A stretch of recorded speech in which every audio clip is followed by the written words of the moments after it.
everyone. Welcome to the Felicity, Optimist versus Cynic podcast with us, your hosts, Melissa and Fish.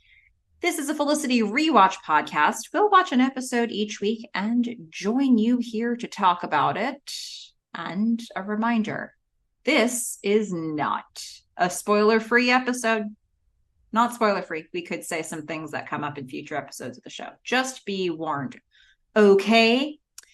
I am Melissa, and I'm here with my gaseous host, Fish. I'm sorry. Sorry, what?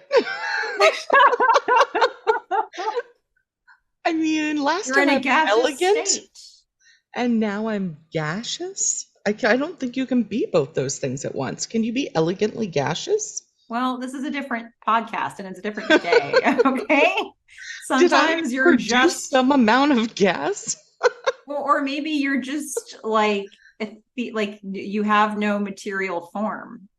Your corporeal body is here. I don't know. Mm-hmm. All right, guys, leave me alone. Okay. I am Melissa, and I'm here with my gaseous co-host. That's it. Fish, how are you doing? Well, not that great now. Is your lack of a body tired? No, I got a good night's sleep and I had some coffee. So yeah, feeling pretty bad. Your body doesn't exist. Yes. Other than that. Except for that.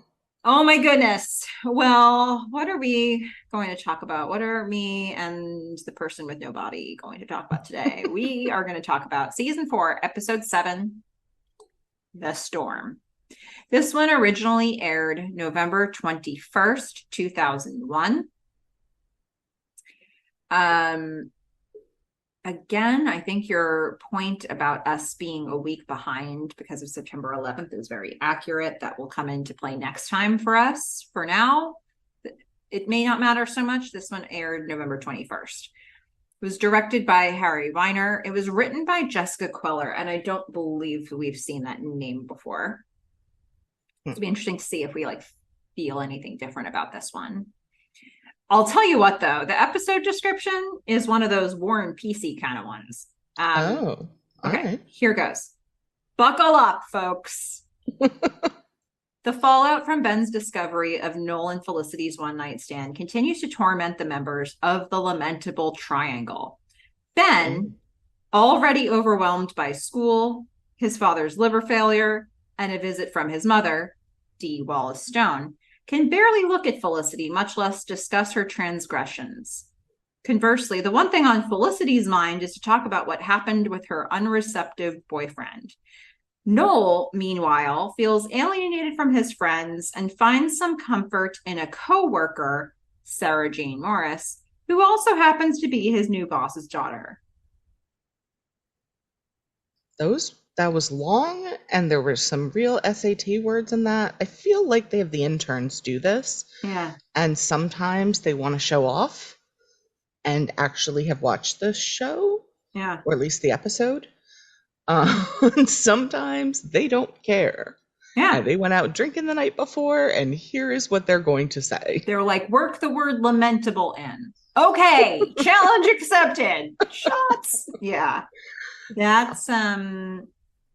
That's where it started. I have to tell you, the opening of this was kind of beautiful to me. I mean, sad, but beautiful. I absolutely loved it. I think there are a number of great opening shots into scenes throughout this episode. Yeah. And this is the best. It's like nighttime, and you just see this. You see the ground and kind of a puddle of water, and some leaves being blown across it. So it does feel like there's a bit of a storm coming, and then it pans up, and you see someone on the fantastic basketball court, a court that we have often loved. Yeah, we've often talked about how much we love this set, and for some reason it really even hit in a different way this time. It's so because artistic. it's Ben, but at the same time you can't see him. Mhm. He's completely in black. He's kind of blurred. You see a couple glimpses of a face, but it's not clear that it's him until the moment that Felicity walks up to the other side of the chain link fence and Mhm. kind of puts her hands through the chain link fence. And I would say, and she's also in gray, like everything is gray and black and lit extremely well. I had really good music on this one, so I'm kind of hoping maybe we had the same I soundtrack. had some good music Oh, on this right. one. Okay. Well, there also was the weird Felicity music Do with do the yes, that do I did do do pick up on that. do. Oh, we'll get there. Yeah, Again, that Zoom is that asking me happened. if I'm playing music. I sure am. She's playing it with her mouth trumpet. That's right. I like the way that they let the noise from the street bleed through multiple times during the episode. So you hear like yelling on the street and noises, and Felicity just shows up and in like the most desperate way says not once but twice, "Can I talk to you? Talk to you. Can I talk to you Can for I a talk to second?" you? Just let me talk to you. Oh my God. She's just through, you know, tearfully begging Yeah. Ben to give her a minute. Just talk to And her. he has throughout the episode so few words. I mean, he has to do this whole episode in so few words. So few words, but everything he's feeling read very clearly to me. I'll Yes. tell you that much. Scott Speedman nailed it. I don't know if Yes. he found this hard to do or easy to do. I don't know, but It was he impressive, honestly, because everything he then said and all of his facial expressions and everything just had weight to it because there was and so the little. weight felt different between, for example, this scene and one that he talks with Noel in the hallway. Like his Yeah. lack of words and his energy felt very different to me. And they're very different at different points in time. Like the energy he has when he sees Noel at the bar is Mm-hmm. different than when he sees him in the hallway, is different than when he's talking to Sean, is different than when he's here with Felicity. I mean, Yeah. Triple it's bonus points for amazing. Scott Speedman in this Yeah. episode, I I think. I mean, mean, definitely gosh. MVP. Yeah, wow. Wow when you don't even know that it should be wow, because on the page it probably didn't look like much. But in Which is practice, hard. this episode really relied on how you feel about Ben. Yeah, And 100%. And I'll give that to the writer as well, or yeah, writers. less I was think, more. yeah, it really was. I think both the direction and the writing, for the direction overall mostly, um, most of the music and especially the writing for Ben and the acting Yeah, yeah. all made it very intense. Well, so Felicity's begging him to talk to her, and Ben is like not having it. He is resolute. There's a very quiet anger, I want to give it. Um, Disappointment. Um, I think he's the like, anger is there. I think you're right, but it is really far down. I feel like for good parts of this episode, there is I can't for parts of it, yes, it does come off numb, but really not as much as this very forced tranquility that could very easily bubble over. mm. In this scene, I felt an absolutely not energy about Yeah, him. he just didn't want it. He's like, nope, Yeah, not happening. Not yeah, entertaining it. No. And he doesn't say anything mean. He doesn't say anything spiteful. he just has an absolutely not energy about him. And, she's like, can I talk to you? She's like, how are you? He's like, oh, nope, my dad's sick. Sorry, please talk to me. Nope, don't want to talk. I'll pick Just my stuff go. up later. I'll pick my stuff up later. Yeah, I Decision mean, made. but that this is Oof. the most cutting thing he can do, Mm-hmm. right? Is withhold everything from her.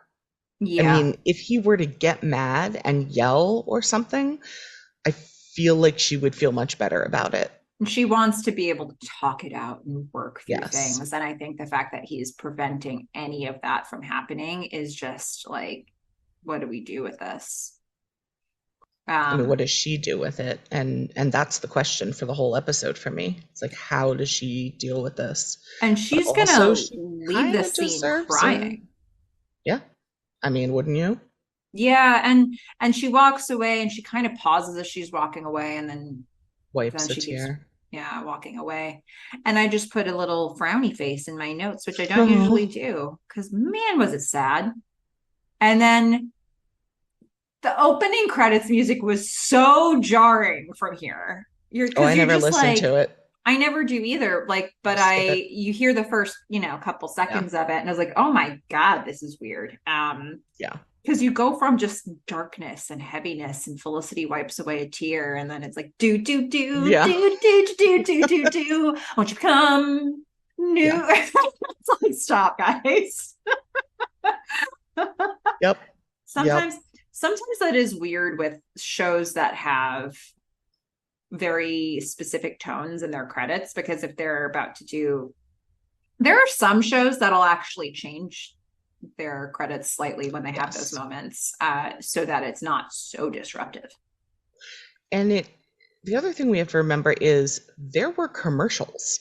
So you'd also get a scene like this, and then it would Yeah. be like, a toilet paper commercial. And you'd be Yeah. like, wait a minute, Meant what's a special happening? full of life. Yeah. See, I wasn't gonna do anything because I was like, can we do this? Can we copyright that? Do I have to now censor that? I don't know. No, I think if Um, you've got like a couple seconds, it's going to be honestly, I know. Come after us. We have nothing. I mean, what we'll edit it I, out later if we yeah, absolutely have to. And that'll be the controversy that makes this podcast great. You yeah, know, I've sung longer snippets of songs. I've had bigger yeah. grievances and infractions against me if people really want to go there, but we'll see. Feel We that. will So see. we both love this opening. This was a great opening. And then we're going to go into the loft. We're seeing Ben through a crack in a door. Ben is Yeah. in the kitchen just doing his thing. It's another great opening shot because all you see is this door opening and it's creaking as it's opening, and then you're watching Ben through the door and you don't know who's there or why. Mm-hmm. Because we're watching him from Noel's room. But it's not Noel that's watching him, it's Richard. Richard Yeah, is looking out for his buddy. Richard he is is. trying to figure out if Noel's about to get his butt kicked. And Noel is very casually hanging out in his Ignoring him. room. I mean, he's getting ready to start his new job, so he's not physically like he's not dressed casual, but he is awfully I don't know. It's like Not none of this is worried. happening. Yeah, Yeah. he's really like Richard is trying to tell him, like, he is gonna rip your throat out. Yeah. Like, you are gonna die. Come live with me. Yeah, stay at my Like, place for I'm offering safety. you safety. Yeah. Yeah, yeah, because And you Noel's need just like, it. really? Noel's like, meh. Yeah, it's He's fine. just happy to walk out of his room like nothing's gonna happen to him, dressed in his suit. And nothing does happen to him. I almost wonder if he kind of hopes Ben will take a swing at him to like, so he can then go to Felicity. I don't know. I mean, it might be guilt, but I don't think it is. I honestly think he felt entitled to like have sex with her at that point. Yeah, maybe. I don't know. I mean, it's hard. It's still so hard to get a read on what Noel's really feeling, maybe because he's not feeling anything. Very possibly. I mean, Like he's certainly not thinking straight. yeah. I mean, at a certain point later, he's going to be like, yeah, I think I'm going to move out Hmm. because I think I should. And I think that's a good read on the situation. Yeah. But do I think that there's an underlying feeling that he has that matches that? I don't. Yeah. It's more like pro forma. I have Hmm. slept with your woman, therefore I shall move out. Yeah. Well, I do have at to say, this I like the moment, suit though. I mean, he looks good in a suit and he's a little scruffy. So, you know, I mean, he's a little disheveled. His hair isn't exactly combed all the time. mhm. I'm liking this look for a very apathetic Noel. Okay. Well, Sean feels like it needs a little something. Yeah, it Sean does. sees him when he leaves his room. He's like, you know what you need for this big special day you got? You need a Schmegan tie pin. You know, the one Yeah, with the skull. yeah. Because it's both professional to have a skull and fashionable. Um, Meanwhile, Richard's just like, what is happening here? Hey, Sean, you understand what's happening here, right? this was so awkward. Hey, he's just like hinting, hey, Sean, you know there's actually a pretty big problem going on. Yeah, No, tell him what the yeah. problem is. It's just so, and Noel again, he could, He's like, shut up, Richard. yeah, Like, like no. why with all of this? And so Noel now has to come clean to Sean. He says, so I slept with Felicity, and Meghan's entering the room at this point, Yep. and they're both like, red alert, red Hmm. alert, red alert. And I like how they simultaneously, Meghan and Sean both say, does Ben know? Yep. And you can just hear the overlappingness of their voices.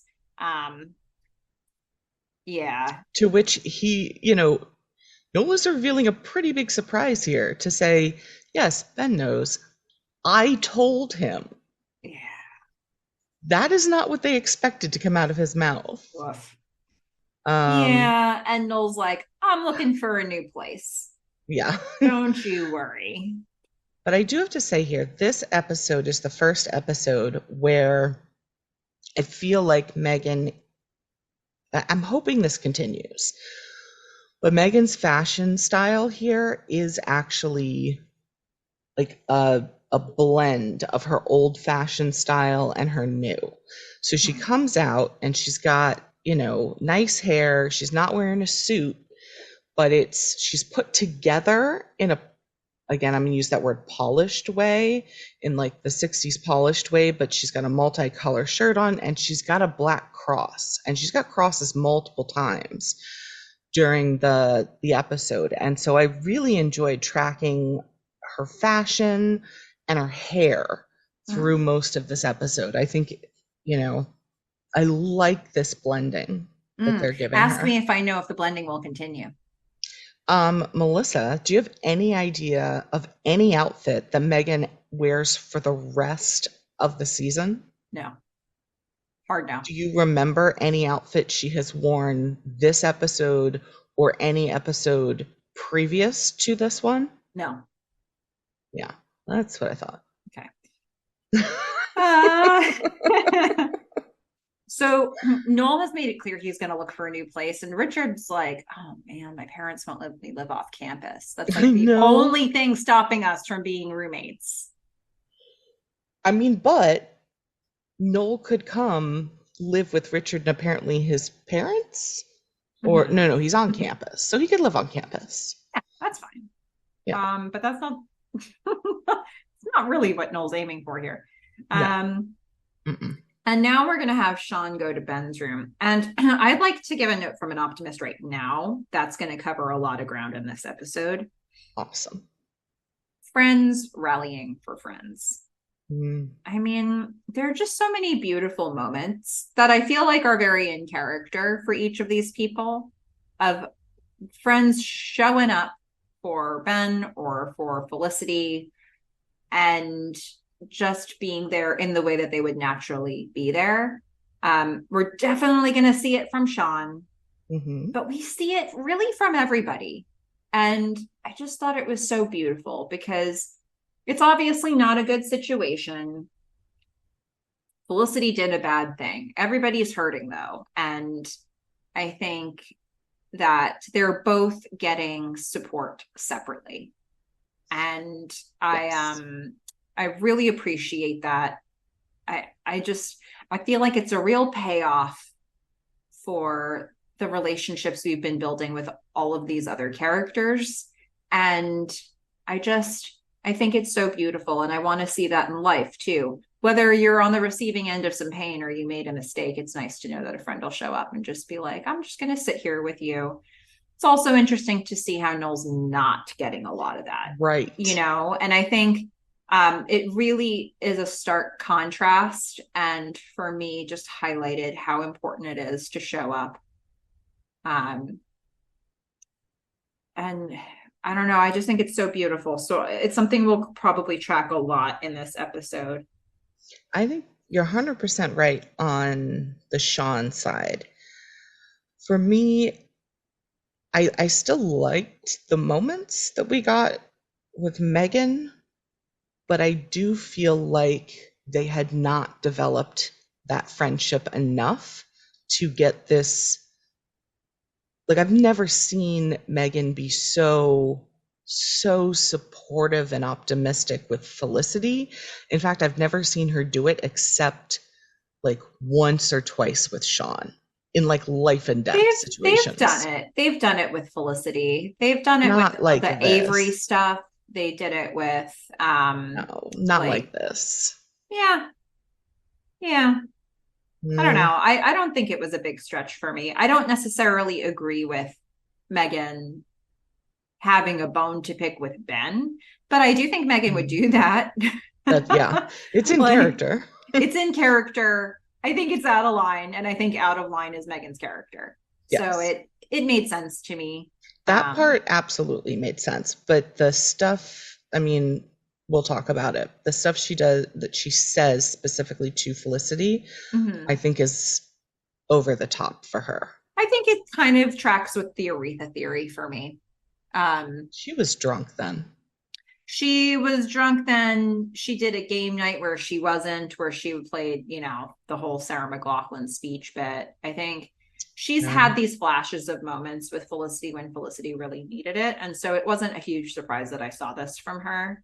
And I think that Elena and I think that Javier also are supportive in their respective ways. I agree. And those two I think are fine. Actually, I think Elena doesn't support her enough. And Hmm. instead, Meghan steps in, which I don't think was the dynamic before. And I think that's why it seemed a little too much too fast. Mm-hmm. Um, if she had just said a few of the lines, I would have been fine with it. But it is hit you over the head. Freaking Meghan's an optimist. Okay. Like, that's not Meghan. So I think very true to form with us. I'm like, it's amazing. I love it when friends rally. How great is that? And Fish is like, but Yeah, that's with, not reality. yeah, with just sparingly. Okay. Like, let's not have that all the time. Just Um, out of character for that's, her, for one character. I agree with the Ben and Sean stuff. I agree with Javier. Elena could step it up. Um, I mean, and again, it's nice to see. I just didn't buy it. oh, okay. You're optimist and you're cynic. All right. So Sean's going to go to Ben's room. He just heard about Felicity. Hey, do you want to talk? What can I do for you? Yeah, basically. Sean is so protective. Is that the word we Yeah. want here? Um, I feel like it's not so much protective. He's available. He's Yeah. emotionally available to support Ben. That feels right. And it feels too like it almost feels you like you just hurt Ben and you just hurt me. Something about it is like it's more than passively do you Yeah. want to talk? It's like not to my buddy you didn't. It's just he just I think he just feels so bad. I Yeah.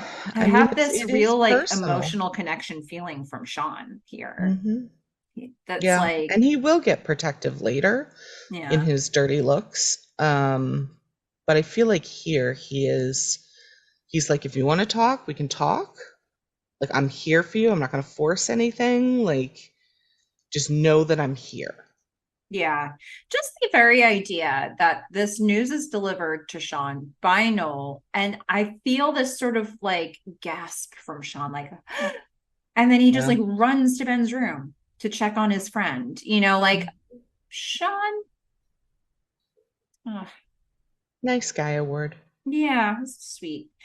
Ben's okay. I think Ben is tenderly appreciative that Sean is in his room. And also, Doesn't want to talk about it's it. just a lot. He's got a lot going on right now. And so he's very polite about it. He's like, I'm okay. I have to give some exposition now. So, Right. Yeah. um, Hold on one sec. We'll get back to this in a moment. like, I'm fine. I have to study. Hey, my mom's in town. Lots of stuff going My on. mom's in town to see my dad. And he's in that moment of hair regrowth from when you shave your head, where it Okay. turns into kind of a Spiky poof kind. ball. Yeah. Yeah. So he's got the poof hair going on, which I kind of enjoy. Okay. But it was interesting to see. Yeah. Another thing that was interesting to see is that we're going to go to the lady's apartment and Megan has to ring the bell because The she door's couldn't, the closed. door's closed and it may be locked. So, yay for I them. mean, if the door wasn't locked, she would have just gone in. So, Probably. So, the good news, this is some progress. yeah, Felicity answers and Megan's like, "You slept with Noel, huh?" that Yep. time. Felicity's like, "Oh my gosh, everybody knows." Javier's already in her room. Eating He's ice eating cream. ice cream just straight out of the gallon container, and she's got a spoon ready to eat too. Yeah. Um, so Felicity brings Megan back to this room, and she's just all sad about it. Ben wants to break up. Megan's trying to figure out what Felicity wants. She's like, "Do you want to be with Noel?" She's like, "No, I want to be with Ben. I don't want to be with Noel." I believe her. Yeah. I I don't mean, I don't feel Javier, uncertainty in the way that she says that. no, I agree. Javier, he's, I feel like, he's there out of friendship and to like commiserate with her, and he's really sad with her. I mean, obviously, he had a huge stake in this, given that he was the one trying to push them together the whole time. Yeah. Um, at this point, I actually wasn't sure whether Megan was there to check on Felicity or to just kind of get the gossip, Mm-hmm. because she walks in, says, "Oh, you slept with Noel, about time." That all tracks for Megan. Mm-hmm. And then she doesn't say, "Do you want to be together with Noel?" She's like, "Are you getting together with Noel?" Like, it seemed like maybe she was poking at um trying to get some gossip, and then it just kind of flips because Javier, he's being supportive. He's like, just needs time to cool down. And then Megan just in the she just gives this whole speech that is so not Megan at all. I I mean, she's supportive. She's it's like, female solidarity. Do you want to sure. sleep over? It's a fairy tale. You came here. Ben loves you. It will work out. That's not But it Megan. starts with this one time Yeah, I got caught cheating. Well, she said this one time I cheated on somebody. she Well, it did was the make it one about time I got herself. caught But cheating. And, for the summer we were apart, but then after this cooling off period, like we reunited and it was better than ever. yeah, That there. felt very grounded in That was Megan. still Megan. Like, Yeah. everything up until that point was Megan. It was just the end speech was so over the top for me. It was a lot, but I think again, we've seen moments where she was over the top, like at least I a would few that never I can have think of. thought Megan would say, you and Ben are in a fairy tale love story out loud to Felicity, Yeah. and then And then offer to have a sleepover. Javier calls her out on that. You're the most romantic of all of us right now. That's not good. Trouble Yeah. and not realistic. I'm just saying. I don't know. I think I'll buy it. I'll buy it. I mean, I think it's to me if we can have a world where Meghan gives a speech to Ben about Sarah McLachlan CDs and how much it means, like a long speech to a character she's almost never interacted with for more than a sentence or two, to have her go through that whole process. I think to get a Meghan that experienced the Aretha Theory episode with Felicity, where she has her heart broken about Greg in front of Felicity, where they take each other out for a night on the town, and when they have a whole heart to heart in the bathroom the next day about when we don't need men is exactly when we need to get together with them. I think if we can have those Meghans, we can have this Meghan. It's not without I just precedent. disagree. I feel like those Meghans were genuine. They used language that Meghan would use. Mm-hmm. I do not think fairy tale is in Meghan's vocabulary. Okay. Well, all right then. Shall we go to Noel's new job? Let's do it.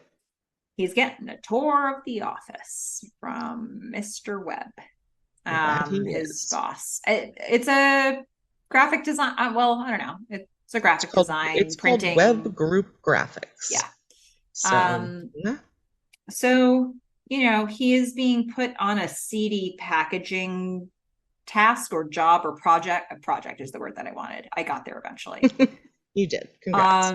Project. It's for Emily's bat mitzvah. So he's kind of giving him a little bit of a rundown on that. A couple people he's going to be working with to do it, including Zoe in print media.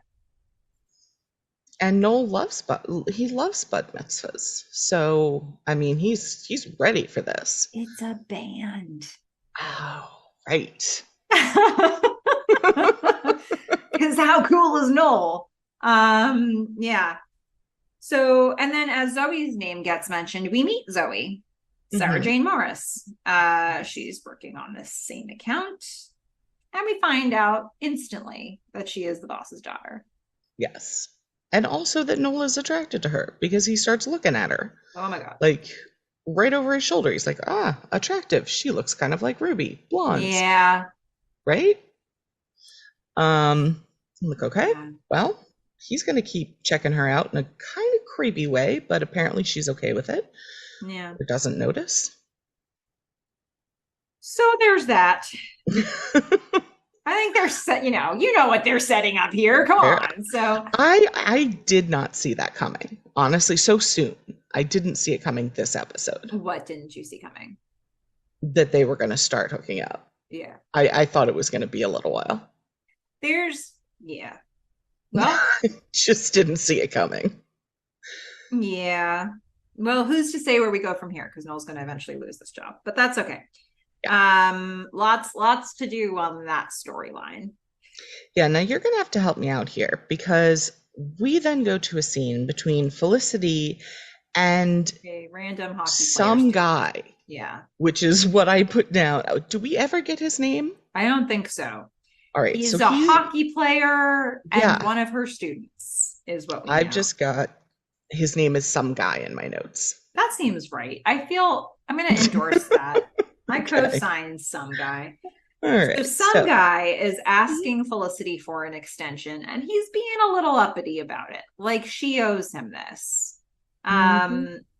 He wants an extension on the midterm and they're having this conversation, but he's the only one really having it because Felicity sees down the hall that Ben and Trevor have entered the building. Yep. And her eyes are glued to Ben. She can't think of anything. Some guy's voice is fading in the background. Yes, the music swells and neither we nor Felicity can hear nor care about what some guy is saying. But it being Unfortunately, Felicity, yeah. she's going to say yes to Sure, whatever sure, it sure, whatever. is. Yes, yes, yes, yes. Yeah. And then that makes some guy go away, which is great. Yes. But what did she say yes to? She doesn't No know. idea. Yeah. But Ben and Trev walk by and they don't say anything, and Ben just looks down at the ground, just not even gonna make eye contact. Yeah. So true. So we're gonna now go to the lab. Yes. OChem lab. And Elena's in here and Ben and Trevor. Why is Elena in here? I don't I don't understand. understand because she did come in when they were there after hours, right, to help. But this seems to be during regular lab time. No. I I don't understand her feel like, being like a tutor for yeah. them, but I don't see how she could possibly also be taking this class. Well, I don't think she's taking this class. She already took this class. This is So OChem. she's She took it doing with, this for fun. It's she's wild. doing it because Ben asked her for help. But I guess so.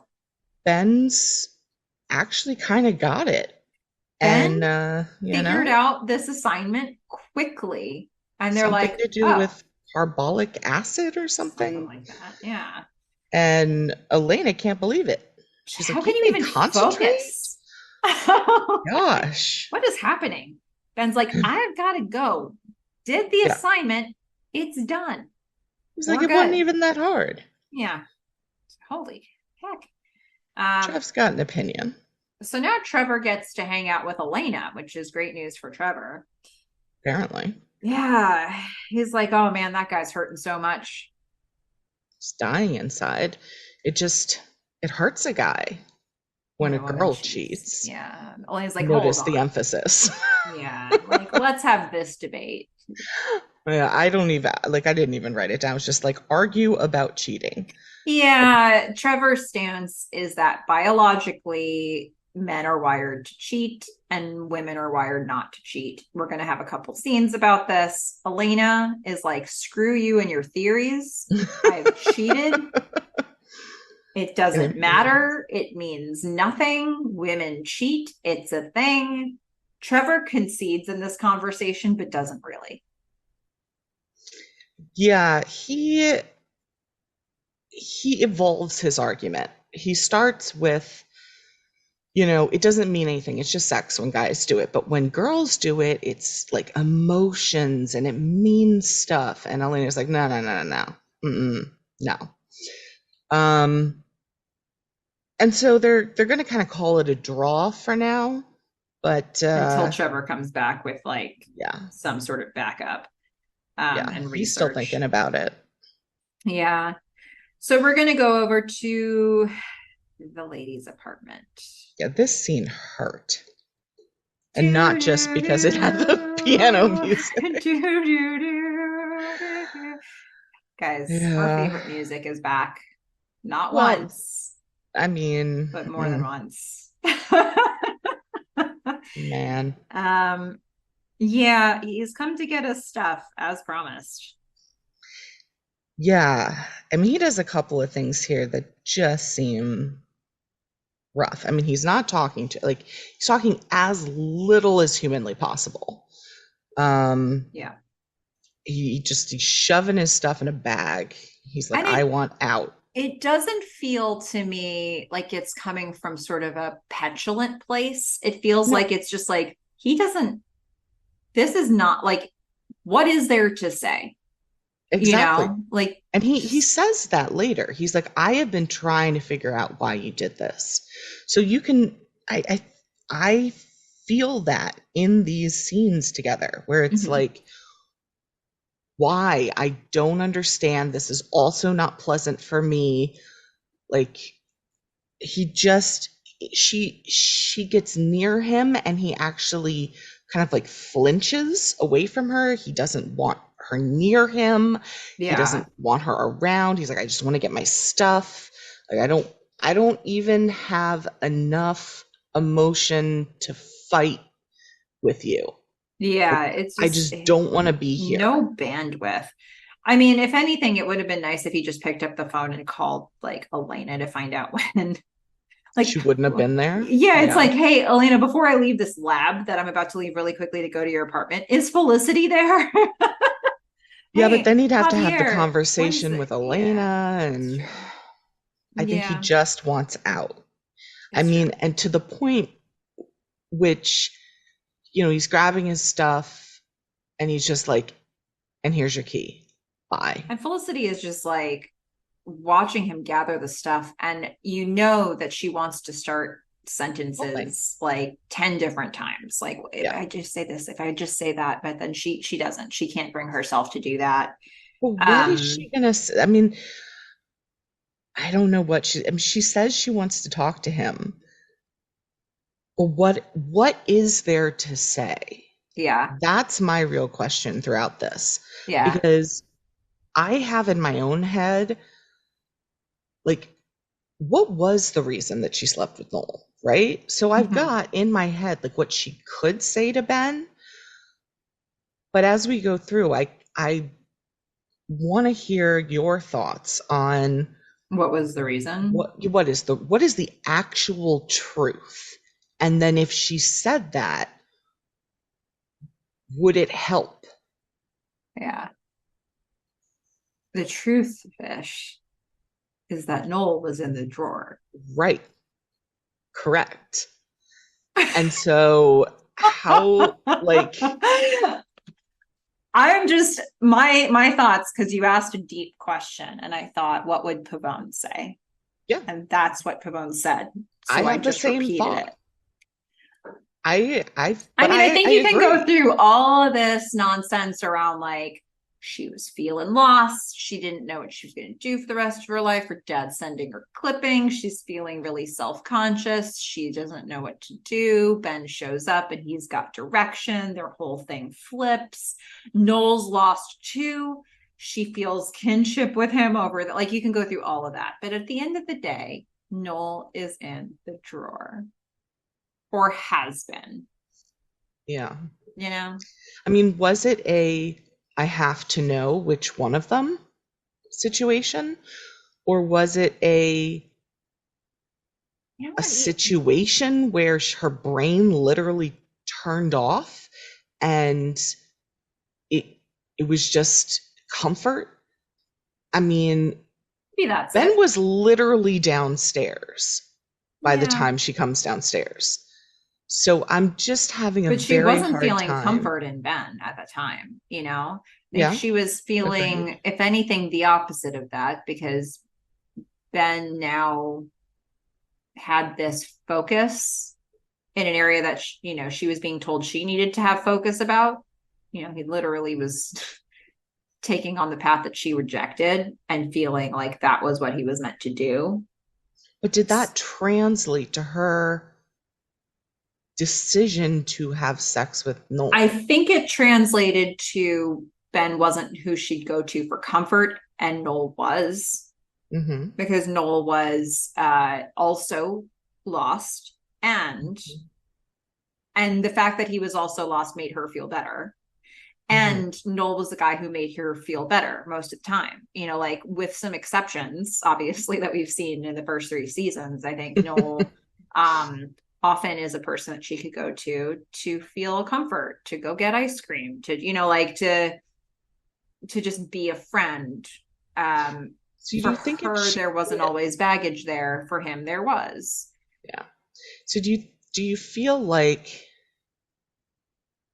if Ben heard that, if he heard, look, it was a moment where I needed comfort that I couldn't get from you because at that particular point in time, you know, this is what was going on with me. I was lost, Noel was lost, you were not. She does talk a little bit about her father, but um does Ben accept that? I think it's too raw right now for Ben to accept anything that's a critique on their relationship. Like, he did not cause her to do this. She made that Yeah. choice. But I think if she said that to him in this moment right now, with him feeling the way that he does about it would sound like, you're part of the reason I did this. And but he While that is. may be a conversation you could get to when this isn't an open bleeding wound, Yeah. it is an open bleeding wound, and he has absolutely no, he does not deserve to be told, like, and on top of it, Mm. I did this because you suck. Like, and whether or not that's really like, I do think, like, if this relationship is going to move forward, they would need to be able to address, is this now a safe space for both of them? Can Yeah. they go to each other for comfort? Because that should be something they should be able to do if they want to sustain this. This doesn't feel like the time you can have that conversation. Um, uh, That's part of my question is there anything she could say mhm. that is going to make this better for Ben? um, well, I'll tell you this. I feel like we should put a pin in that question, Yeah. but I will say what doesn't work for me is what she wrote in her letter. Yeah.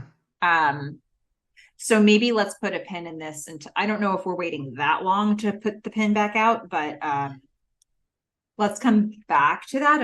I mean, maybe we end up starting that conversation again at the restaurant. Yeah. Um, but I know for sure what she wrote in her letter is not what I would need to hear if I were in Ben's But shoes. also what she said at the restaurant. Yeah. Not good. So let's explore that again when we get to those and just try to pinpoint, Okay. like, do we even have an answer to your question? For now, Ben can't find his green sweatshirt, and that becomes a little bit of a thing. And I can understand that because honestly, if that's his favorite sweatshirt and he needs comfort right now, Mhm. I'd want my favorite sweatshirt. I mean, what the Yeah, hell? I hear you. Then he returns the key and he's going to pass Elena on the way out. And Elena is giving me real. Did she ask Felicity out for ice cream or hot chocolate when Felicity freshman year was coming back to the dorm to find Noel and Hannah leaving? It's one of the two. Don't remember, but my guess is hot chocolate because I She's like, think it was that time of year. yeah, it's like, let's go out. Let's get hot chocolate. Let's do something that's not inside this dorm. Felicity Yeah. was like, I'm going to get my stuff first, and Mhm. then we can do that. Um, Elena's very like, I think you need comfort food. Yeah. And Felicity just looks at her from the doorway, just goes back inside of her room. Yeah. I mean, for a lot of this, I don't know what else she is. I just for most of this, I don't know what else she can do. Mm-hmm. I don't think what she's doing is working, but I don't have an answer yet. I mean, Yeah. but Ben's got more than this going on, right? Because in the next scene, not only is his dad in the hospital, but now his mom is here. This is a really interesting bunch of things that's conflating for Ben all at once. Or conflating isn't the right word. Yeah, I think that Happening at the same time. coinciding. Coinciding. But I actually think conflating is a good word too, because he starts putting them together, especially by the end. Yeah. And it means a lot to me, a couple of lines that he says around that. But we're gonna meet his mom. We're in the loft. Ben is giving his mom a tour. Right now they're in his room. I kind of get the sense that he just showed her around the loft in general. Mm-hmm. Mom, of course, sees Felicity's picture that she did of a guy running into a wall. She's like, oh wow. Yeah, Yeah. that's special. I don't know. I don't know why that is still up on his wall. I mean, Yeah. I would have taken that down right away. Yeah. And then she wants to talk about about Felicity. He's like, nope, that's not a thing. We're not talking about that. Oh, quick, change subject. Yeah, change subject. Mom says, hey, did you know your dad's back on the transplant list? Fish, how do you feel about that? My eyes still hurt from how hard I'm rolling them. Yeah, I know. Like, I was like, you've got to be kidding me. Yeah. So We he are wasn't feeling this on the is a translate. factual error. Yeah, this is not. There's so many reasons, not only because of the alcoholism, but also because before he got so sick, he still wasn't on the transplant list. And now, after a coma, he has stabilized enough to be able to undergo I the think he had surgery. initially been on the transplant list and then was taken off of the transplant Yeah, but he list. was taken off of the transplant list before he got really sick and went into the coma. Okay. And now he's stabilized, even though he has all these tubes in him, he's Yeah. stabilized beyond that point. Like, Yeah. And no. Ben's mom is like, I'm just hoping he'll be healthy enough to take home soon. Couple weeks, maybe. Yeah, that's Ben's rough. like, hold on a second. Yeah. When you say home soon, Mm-hmm. she's like, are you getting back together? His mom's like, sure hope so. Yeah. Yeah. She's got a real optimism energy here that he's not loving. Optimism, and I also feel like she has a softness about her. Mm-hmm. You know, I mean, it's Stevie Wallace Stone, the one, the only. If you loved her in E.T., you'll love her in this. Was she also in Cujo? I've never seen Cujo. Oh my I read the God. book. Okay, as a horror movie fan, you probably need to see that one. Eh, Is it it's great? like Maybe Pet not. Cemetery-ish. I saw Pet Cemetery. That was enough. I mean, Cujo, I get it. Cujo's a little Dog. different. There's But like a claustrophobia element of it that, but I don't have claustrophobia. I have no yeah, issue with small spaces but or it's just a dogs. different style of horror movie. Yeah. It's not quite the supernatural element. It's more of Yeah. the dog with rabies element. Yeah, Yeah. but like we know how to deal with that. Who hasn't seen Old Yeller?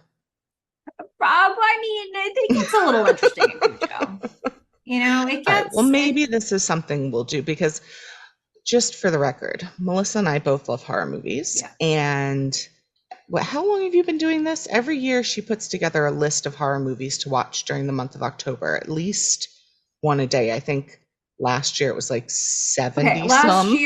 last year, I don't think it will be possible for me to ever break this. And I wasn't trying to break my record last year, but I watched like over 80 movies, Mm, mm. which is quite the pace In 1 month. in a month. Yeah, it was a lot. Because I'll usually start by watching some movies I haven't seen, or maybe a couple of repeats. But then by the end of the month, I have like ones that are my favorites, and I Mm. sort of know that I'm going to end it on a bang.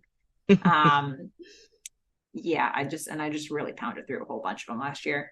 And she gives me great recommendations. I give her some, but I don't watch as many, even though I also love horror movies. We each have our own genre, which kind of subgenre, which kind of overlap. So if you guys have horror movie recommendations, we both love horror movies. For We will sure. Hey guys, have always. you heard, the listeners, do you know of any good home invasion subgenre movies? Tell me Or about it.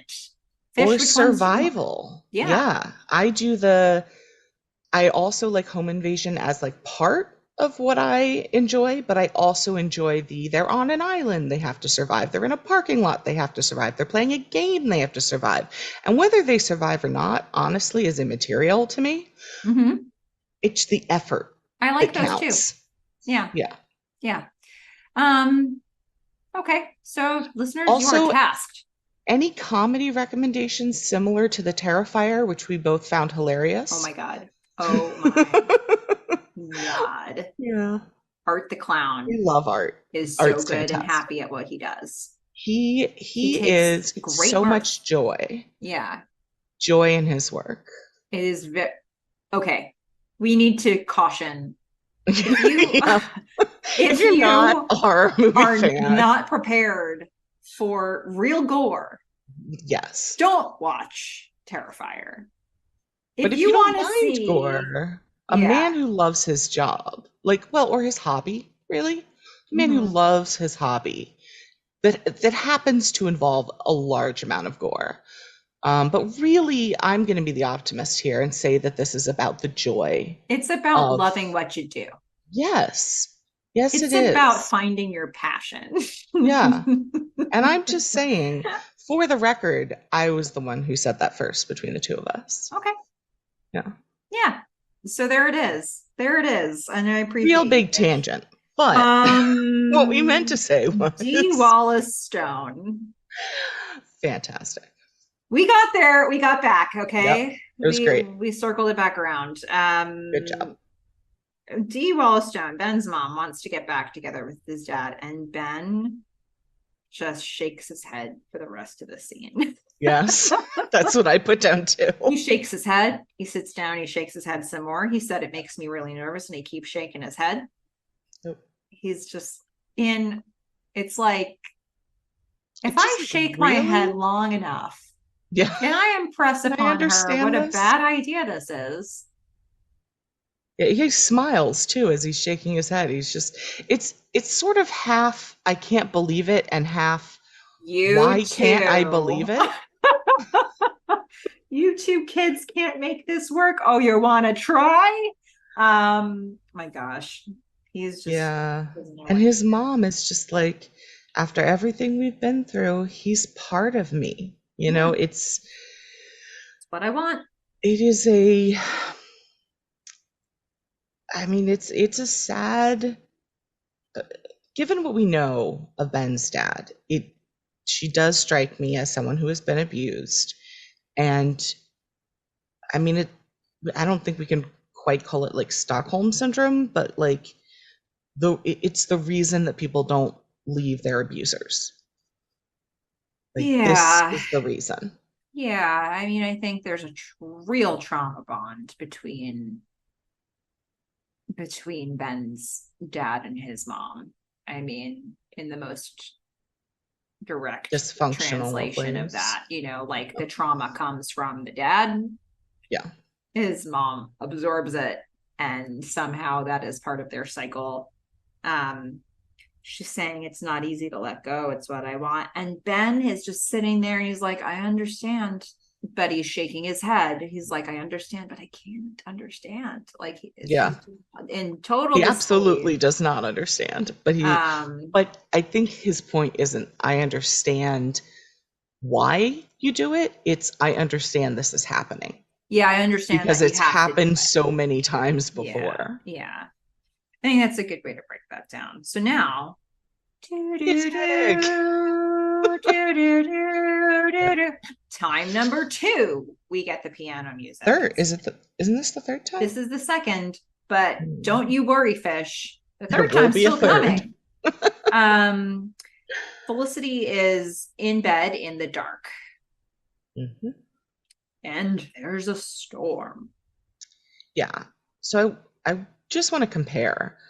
That one where they lost the power, was that documentary or showing the documentary episode? Oh boy.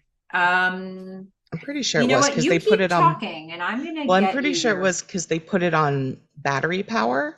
And that one, I have to say, I very much enjoyed how they did the storm during that. You know, there were the scenes where I think it was Chris was her name. Blackout. Blackout, good. Her and Megan are talking and out in the hallway, and the way they did the rain and the thunder. That episode, I think they did the storm really well. Mhm. This one was called Storm. And so it was a little bit of a letdown that Oh, the the storm it didn't reach the level of Blackout. I'm sorry for your Um, loss. yeah, it was a little Well, underwhelming on that we side. do have a storm happening. Felicity's gonna. She can't sleep, and so she decides to get her notebook out, and she's gonna Yes. start writing a letter. Do, do, do, Yep. do, do, do. So that's all happening. Atmosphere, okay? Atmosphere. But also, Um, does she now have a roommate? no, her room has 2 doors, 3 doors, 4 doors. There's a door coming in off the hallway. Okay. a regular door. There's a door from her room going into the bathroom, which I guess is the only bathroom in the whole apartment. Unless Tam and Gabby keep occupying both, people keep using her bathroom. And then there's the sort of double door glass doors. But doesn't that go into the living room? Yes. And they can But at cover them some with a curtain. but at some point during this scene, when she is sitting up, we flash to another person in bed rolling over. Any chance it's Javier staying at their place? Well, why the other bed? Like, where did that come from? Yeah. I don't know. All I I was know is very the person wasn't confused. actually in her room. Okay. That It's much weird. I, It was I very weird. But I wrote rights to Sally question mark, and then I had to go oh back and I crossed out Sally and wrote down Ben once I saw that it was not Sally. yeah, because she's gonna go to still in this segment. She's going to take the letter she just wrote. She's walking it to the loft. She knocks on the door. Ben answers because he was up. I He was mean, standing right by the door already. Um, yeah. and then Felicity gives him the old, I know you need space. I know you need space, but I'm for this moment not giving it to you because I'm giving you a letter. Hmm. Take the letter, take the letter. And then she leaves. Yep. That's that move. That's all that happens. At least it's not the whole thing with the book gift to Noel from, last season. Take the damn book, throws it on the floor. Yeah, he takes the letter. He's not fighting. He's just like, get out of my face. Pretty Um, much. and he doesn't say anything. He Nothing. says zero words. Hmm. He's just like, how do I make this person not be at my door anymore? I'm going to I give take her the letter. zero things. Yeah. And take the letter. Yeah. All And right. and to her credit, she does leave. Mm-hmm. Yep, that's what she needed to do. But somebody does have some words to say to her. Yeah, some guy. Some guy. We go back to the studio where our some guy hockey player is a little pissed off because Felicity neglected to get him the extension she said she was going to. Yeah, apparently she didn't even ask for it. And he Yeah. is there on athletic scholarship. And if he loses his scholarship, he will cease to be able to be at the university. Now, if we remember from when some guy first met her, he the way that he explained what was going on was, so I realized I just didn't turn the midterm in. Like, I didn't Mm-hmm. ask for an extension before. Thing is, I'm on the hockey team and coach said only focus on the game. So that's what I did, and now I need an extension. Yeah. Doesn't seem look it as seriously as perhaps he should if he was going to not be able to go to school. Yeah. Look, you got all that. I got some guy is very entitled and a little aggro. I mean, he had a lot on the line. He was going to lose his athletic scholarship. He was not going to be able to go to school anymore. Yeah. And An Felicity knows what that extension is a feels like. favor you ask for at the end But of the day. she said she was going to ask for it and she didn't. So I She do didn't. kind of feel like a little bit Like you of being kind of pissed off is, okay. yeah. So But Felicity's like, I'll take care of it. Take care of it. Student says, you were listening this time, right? again, Snap. fair. She says she'll talk to Cavallo. Yeah, she'll And, talk to him. the thing is, she can't promise to take care of it because it's not up to her. Yeah, that's true. So she That's true. probably shouldn't do that.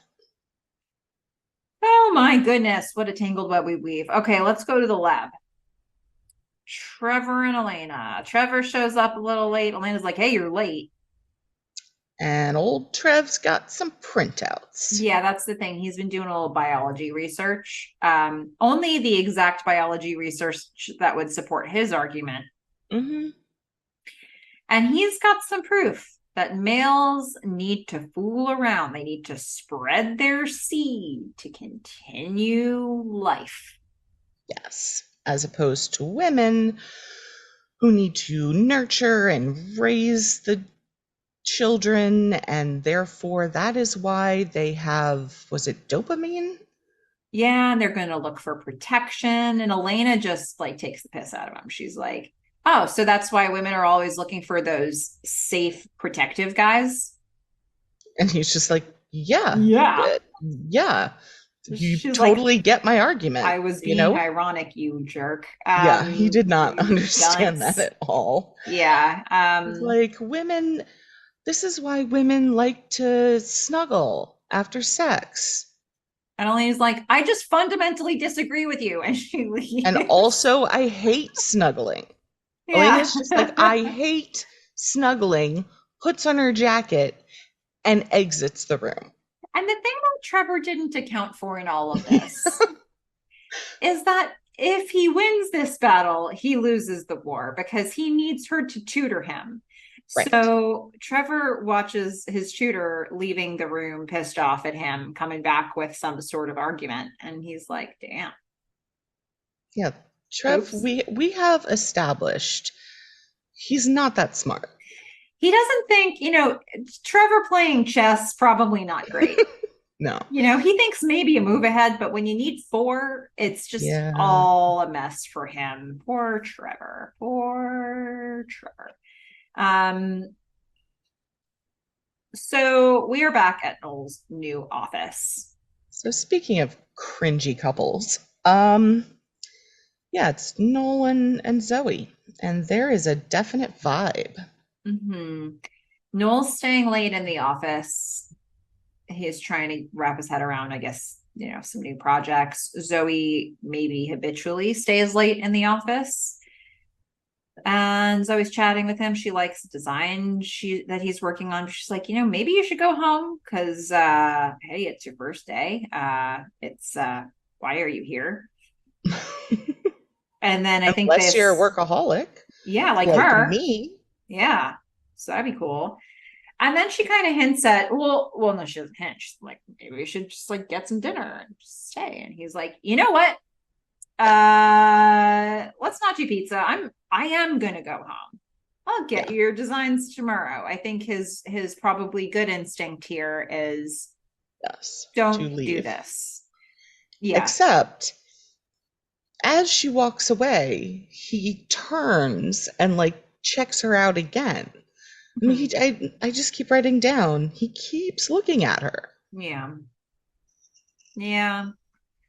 So So there's a vibe. That's all I'm saying. there's a vibe.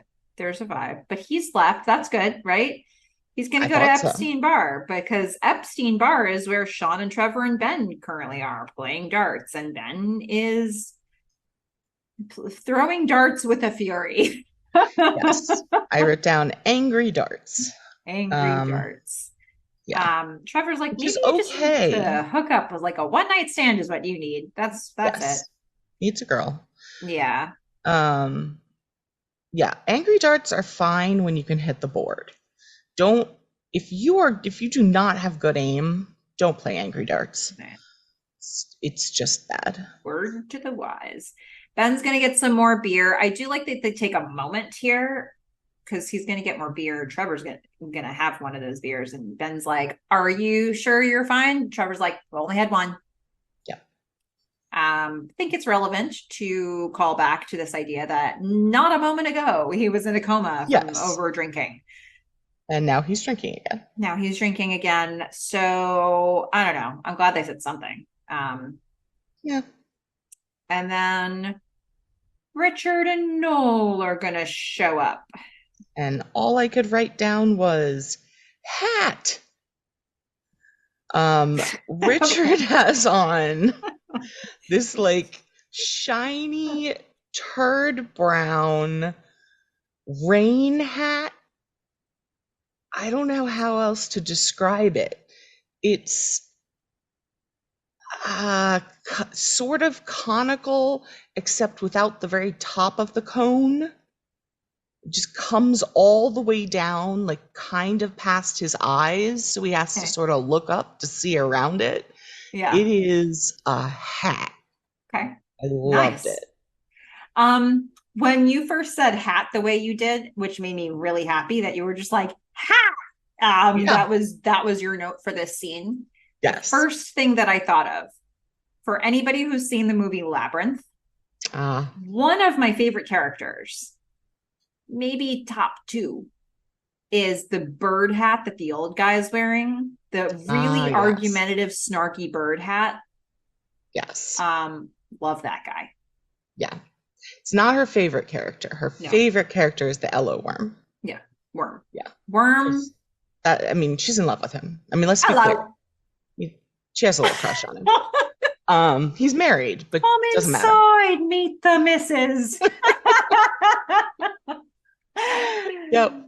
uh, They're learning so much about us what today. a movie. Yeah. So Richard has some from beneath this hat.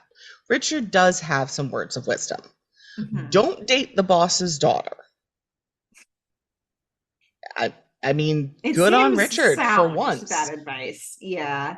right? Um, yeah. And then Richard's gonna make himself scarce, unfortunately. And then Noel's gonna go up to the bar, which is where Ben currently is, because he's ordering Getting more beer. beer. They're not next to each other, but they're not far from each other.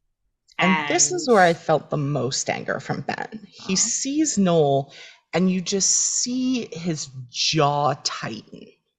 It's this, it's, it is such a slight thing, but it was really impactful for me.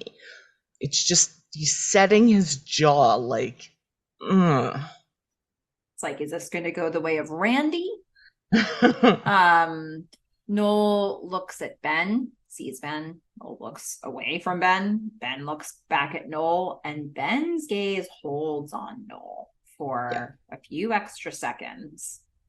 And Noel looks back at Trevor and Sean, and this is where I felt Sean was protective, or at least like he made it clear what side he was on. He just like That's what shakes that his was for head. me. Yeah, because I think this was all very well acted, because this could have read like, look, last time Ben was angry at a bar, he Yeah. beat the crap out of Randy and Yep. got him into the hospital, you know? That's not the protectiveness that I felt from Sean. What I was not feeling from Sean, I am worried that Ben's going to kick Noel's butt. He, to me, was taking a side and making it clear. Like, yeah. Ben, He is not I don't want to say ashamed of Noel. What's the word I'm looking for? Not just judging him. There's a word I'm looking for. But it's something in that vein of okay. like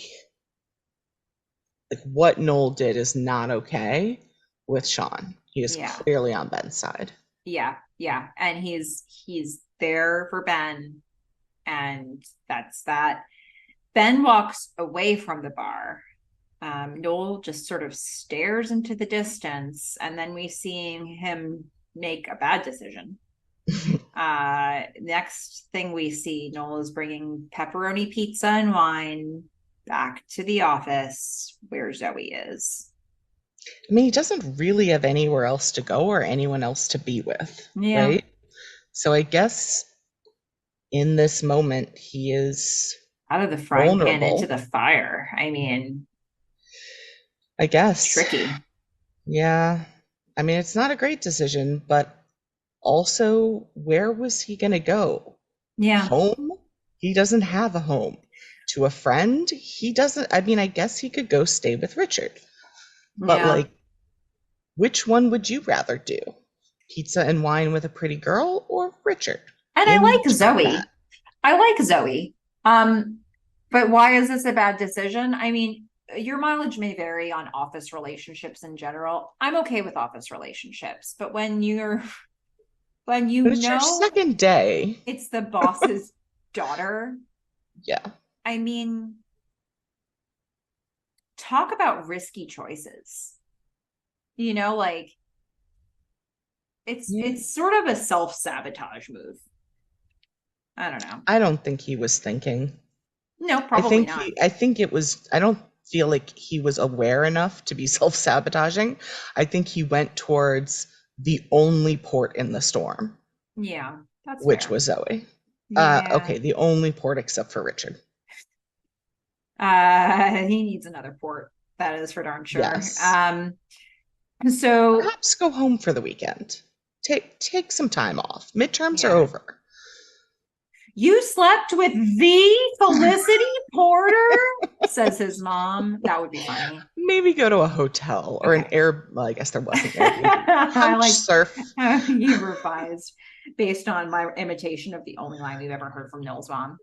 Yeah. So we're going to go back to the ladies' apartment. Felicity is waiting for Gabby in the bathroom. This was never really an issue before. We never really saw people using that bathroom, but maybe Gabby and Tammy are just always in the bathrooms. I And get the so, feeling that's what it is. It's yeah, just nobody has been so selfish and disrespectful in the apartment before. yeah. So Felicity's waiting. Gabby, she thinks it's maybe Tammy, but actually it's Gabby who's in the Yeah. bathroom. Gabby comes out wearing Ben's sweatshirt, and Felicity's like, "Hey, I think that's Ben's sweatshirt." Gabby lies through her teeth and said, "No, I've had it forever, forever." And then Felicity's like, Also, I used all the toilet paper. also that. Felicity's like, um, that is a bleach stain that exactly matches the bleach stain on Ben's sweatshirt. And Gabby's like, gross. Okay, it's not really mine. Yeah, we're out Such of a toilet paper. scene. I was just like, okay, if Ben's not going to hit anyone, can Felicity at least slap this girl? Like, But I like the damn. commentary about it after where she's just like, who are those girls? Yeah.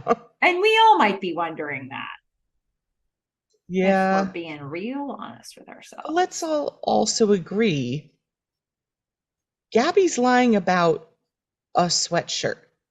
Felicity has been lying for the entire season That's about true. sleeping with Noel. Oh, snap. You've called her out. So, Felicity, no leg.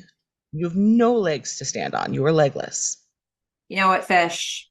That was tough. That was tough love, I mean, what you just doled out.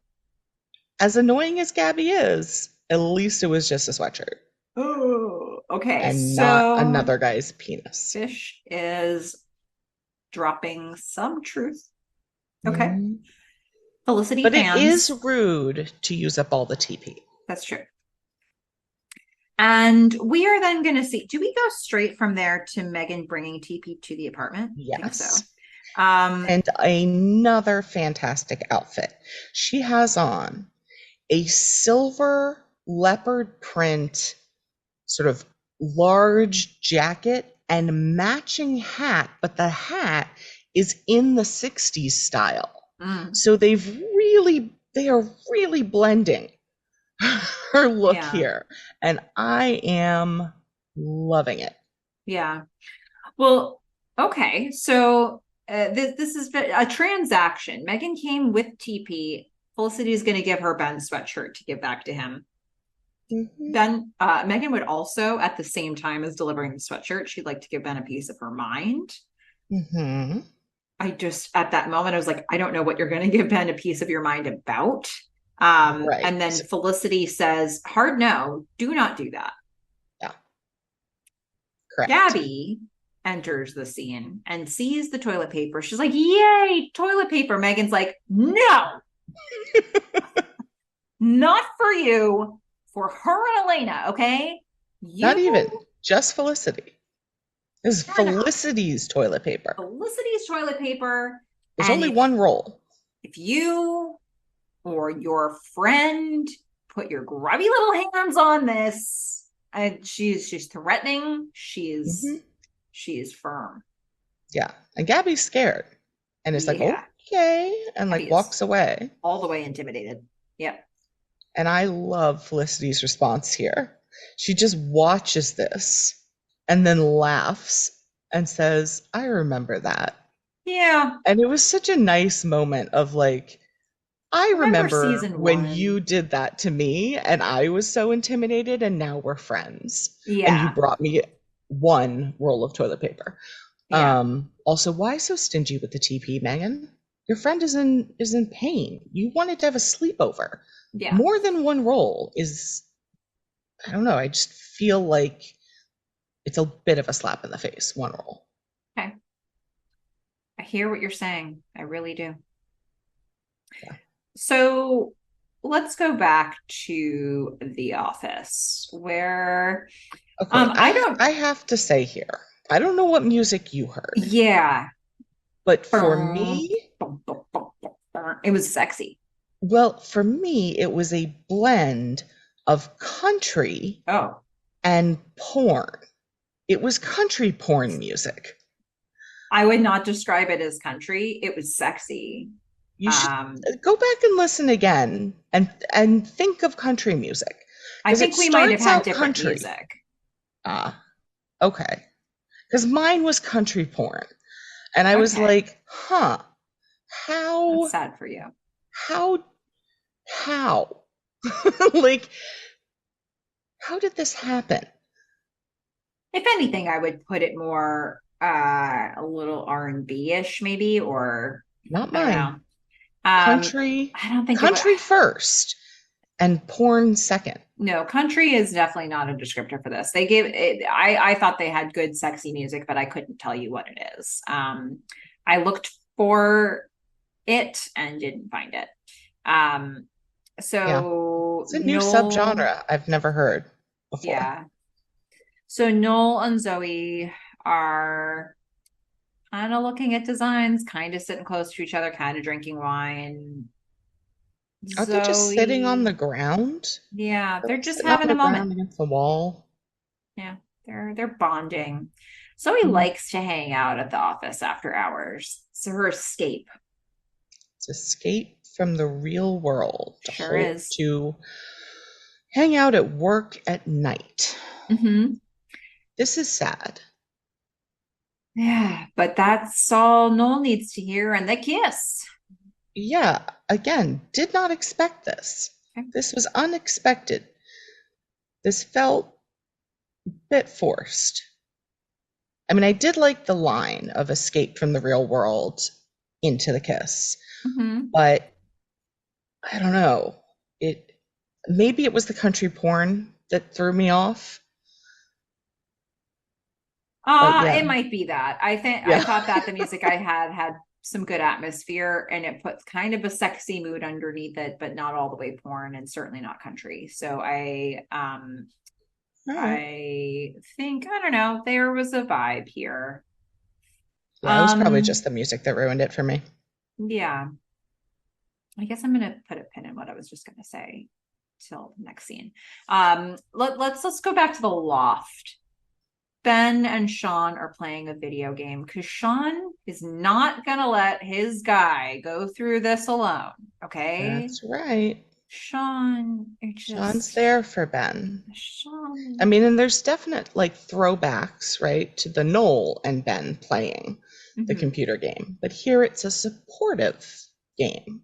This is just Also, product placement, Nintendo. okay. There's that. Meghan is going to come back to the loft. She's returning the sweatshirt to Ben, stands in front of the monitor and is like, I want to give you a piece of my mind, Ben. It's like, what? Yeah.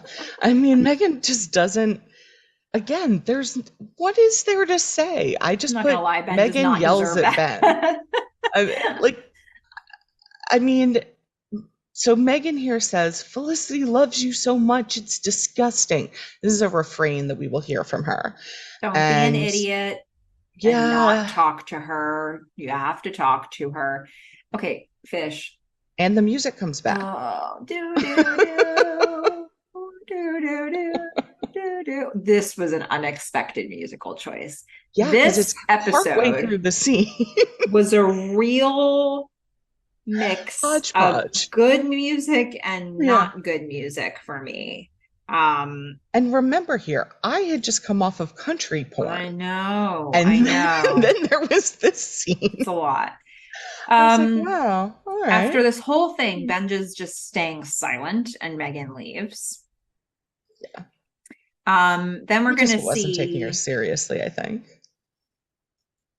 You don't think he was taking her seriously?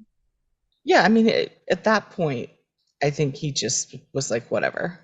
Yeah, I think he just wants to be left alone because the next thing we're going to see is he's on his bed. He's staring at that running into walls picture. Yeah, so we get the opening shot is actually just of the picture. Mm-hmm.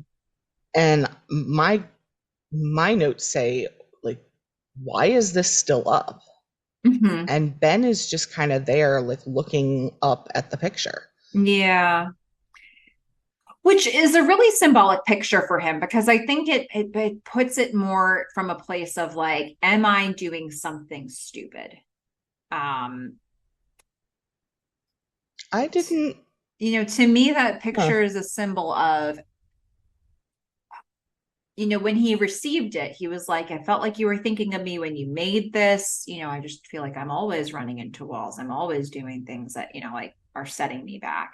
Um, so I guess, I don't know, the fact that he's staring at this, maybe especially after the thing Megan said, but the fact that everybody's commenting on it and he keeps coming back to it, does he feel like he's doing something wrong here? Um, which I wouldn't have thought if we don't get the thing that he says later.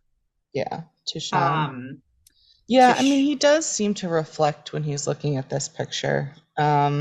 And maybe that's why it's still up. I mean, I let's don't be like know. Ben, be a little bit more fair to yourself because this just happened, or at least you just found out about it. And Yeah, I don't think you are doing something wrong right now. Like you are processing what you're processing. Like what are you supposed to be doing? right. Um, give him a minute to figure out what he's looking for. So Sean is cleaning the kitchen, angry cleaning. Yes. And He, Megan, and again, I know I have to jump in with these.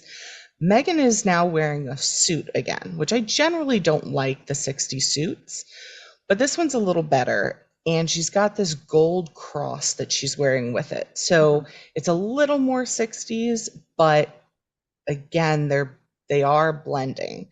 And this one I don't like as much as the other outfits in the show, but they are showing off a number of new outfits, yeah, along with apparently her new personality, because she comes down and sees Sean furiously cleaning and immediately keys in and says something's wrong. yeah.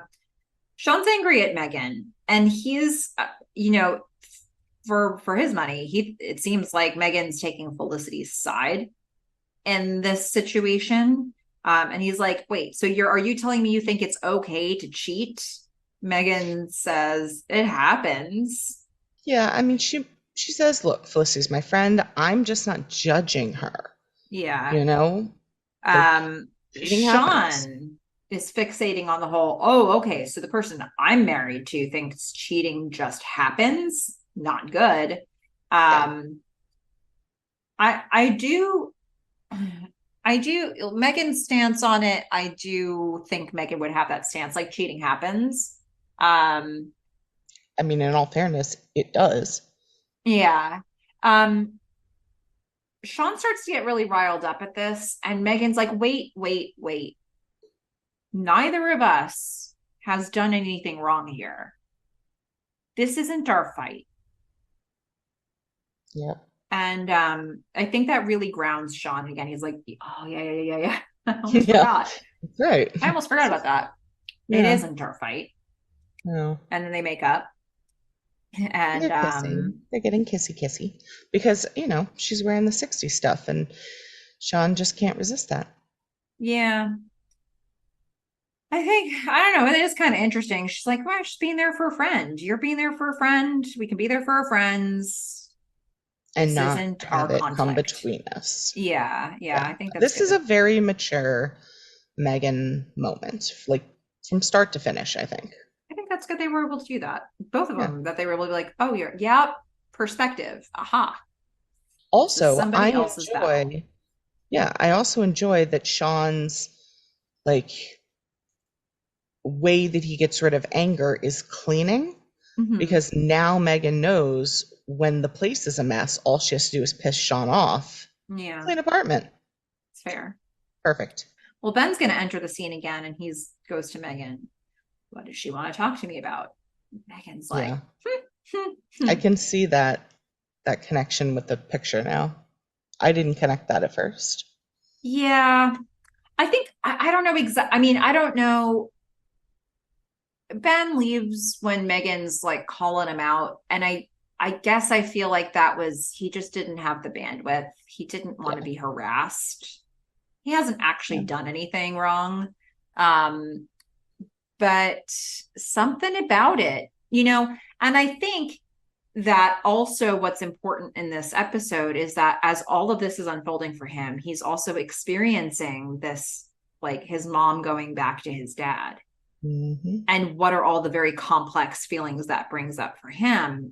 What does that mean about forgiveness? What does that mean about abusive relationships? What does all of this mean? And it's all happening at the same time for him. Yep. There's just no pulling it apart. So I don't know. But the fact that he looks at that picture so much, it's like, I think he thinks he's supposed to be doing something about this. And that he's not, is he strong enough to do the thing he's supposed to be doing? I don't know if there actually is something he's supposed to be doing here. Um, I don't I know. think yeah, he probably just needs a minute. Yeah. So, okay, we're going to go back to the office. Noel and Zoe are really hooking up now. They're looking for a place to go in the office, except as they're kind of stumbling and walking, Zoe's dad's standing there. Uh-oh. And Noel's going to do his classic nervous talking where he just can't Hmm. stop. And the dad fires Noel. Yeah, I wrote down 4 words for this scene. Okay. Kissing, couch, dad, fired. Yeah. That was my summary. The firing seems fair. I mean, I don't know. I kind of feel like that's illegal, but maybe there is an inter-office dating policy. I don't know. At the end of the day, it's a I dad and his mean, daughter, It's like, I get it, but at the same time, if this is this guy's first day, you're like, what's day two gonna look like? I don't another know. pregnancy scare. Oh my goodness. His third. How does Noel have so many pregnancy scares? Yeah. Yeah. I know this is great podcasting that I'm pausing, but I'm trying to Yeah, decide. I actually am really intrigued with what you're about to say. Uh, we will see Zoe again. Is there actually going to be another pregnancy scare? Well, they haven't had sex. Yet. They haven't had sex yet, right? They haven't had sex. It's not like they have sex one time and then like now next time we see Zoe, she comes back. She's like, "I'm having your baby." That's not what we're seeing here. But this isn't a one episode arc for Zoe. At any So point, does she worry that Noel has impregnated her? You don't want to answer because she does. It's the third that pregnancy scare. no, that storyline exists, but not with Zoe. Oh, weird. So it's why I'm So hesitating. he does get another girl? I'm not Damn, saying anything Noel. about who is involved. Hey, look, well, I know it's not a guy. So Richard is another going to get girl. pregnant, and it will make all the sense in the world. Fantastic. I'm going to leave that with you. And it could be, and I'm not saying it definitely is or is not, but it could have something to do with Ruby's baby. Okay, now it's creepy. Listeners all over the world are cackling. Are they? Probably I not. feel like that's super creepy. It might be creepy. Look, I'm just trying to get your wheels spinning. So it happened. It worked. Okay. It's not a one episode thing for Zoe. Okay. I without just like saying everything about Zoe, I guess I just want to say the character of Zoe, I really like. I think that as we talk through Zoe, because I haven't rewatched season 4 a whole lot, I think I really like Zoe. And I also think that some things they do about her character are a little, this was written in 2001. Interesting. Like there's stuff, there are things they give her that I'm like, if you were writing this now, you'd write it differently. As in, like, it didn't age well, or it was just a product of its time? Uh, Like, They have, as in, I'll it tell you goes this. to like Me Too type stuff, or like Mm-mm. Skechers. They They have were of the 90s. they have some mental health stuff for her Okay. that gets real weird. Um, Huh. just in how it's communicated, but it seems jarring to me to think about it now. But I think that for that time, 2001, 2002, um, I don't know that the conversation was very much more advanced. So I also kind of applaud the show for putting stuff front and center for And I do her. think there's kind of two sides to mental health, right? There's the fact of maybe perhaps not having the conversation, the sensitivity, but then there have been a ton of medical advances. So we Mm-hmm. understand more now, Mm-hmm. not everything, not even like, I mean, we still have so much to understand. Yeah. So I could see it going either route or both. But we Yeah. we do understand a lot more now than we did back then. Yeah, so I think that's why it's sort of like this is going to be her character is very much a product of the time that it was written in. And I really want to like Zoe and do like Zoe. And it's a little bit of a weird watch probably in 2023, but I also think it might create some interesting conversation. So I think her character will be interesting to think about, to talk about. Um, and that's as much as I'll say. I've given you some spoilers there, but I also just I don't know. I'm kind of intrigued about what I'm going to think about Zoe this time around. No, And I sounds definitely interesting. am going to want to hear your thoughts on her. Yeah, I mean, I there's don't know. definitely no hinting at that in this episode, but I'm No, happy to talk about but it in the future. there's no, yes and no. There's no hinting at it, but look at what just happened. Day one on the job. Like, look what just happened. They both made this choice and they both made this choice for their own reasons. Yeah, but Noel also married Doritos chick and became Leon. So it's Sure. not like this is uncharted territory for him. And we don't know who Zoe is. Maybe she's just progressive and like in charge of her own sexuality. That was not a And we 90s need to thing. explore what just happened here because day one of Noel's job, you know, they they they could have gone somewhere that wasn't the office. Like this was convenient, but also it was a Yeah. choice. And But the office is where she escapes from the real world yeah, it's true. So into Noel's pants. into Noel's pants. Let's go to the studio. Felicity is talking to some guy, the hockey Yeah. player. Mm, Cavallo didn't grant the extension, and it was well within Cavallo's rights to do just that, and Cavallo did just that. yeah. I feel like some guy went away like without getting as angry as perhaps maybe he should have, or trying a little harder. Like, so he just exits the scene and the university there. I'm I assuming we never guess see so. some guy again. I don't remember ever So seeing him again. Yeah. Meghan's going to interrupt this with the now, important again, message. Meghan, love this outfit. Oh, She has on a pink, fluffy, jacket, like really fluffy, hot pink, and the 60s hair with this little bun in the back. It is, I think, maybe the best outfit. Wow. I mean, that leopard print one was amazing, but this combination is pretty good.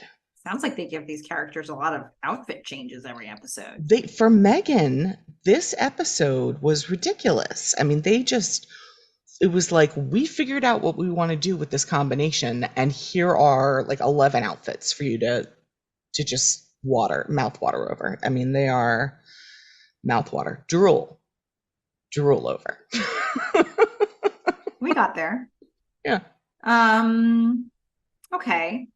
Well, Meghan has an important message for Felicity. Ben has agreed to meet you for dinner. Mm-hmm.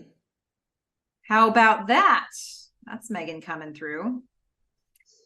Yeah, and she's going to admit that she does believe that he is the love of her life, and that the love of someone's life does exist. She will qualify it with, and it's gross. Yeah. This, I feel, is Meghan. Yeah. Let's go to the hospital, shall we? Sure. Ben is watching Dad sleep. Ben is watching his dad wake up. Mm-hmm. Very good. That's how it starts. And then they're just chatting. His dad's like, "Hey, did Mom tell you about the transplant list?" Ben's like, "Yep." Also, let's not bury the other lead, which is, are you getting back together? That she told me that. His dad's like, "Oh, she told you?" She's kind of worried you'd be upset about that. Are you upset about that? Ben said, I mean, upset, maybe not, but worried that it'll be the same crap all over again. Yeah, and there's kind of a quiet question in there for his dad. It's like, state your intentions. Yeah. And his dad, at least to me, does not get rid of his worry, because what his dad says is, I still love her. Yeah. That was not Ben's question, right? Ben's question was, is it going to be different this time? You loved her before and did those things. So still loving her does not alleviate my worry. It's actually the exact worry I have. And at that moment, like right after his dad says, I still love her, we hear thunder. And a sad flute.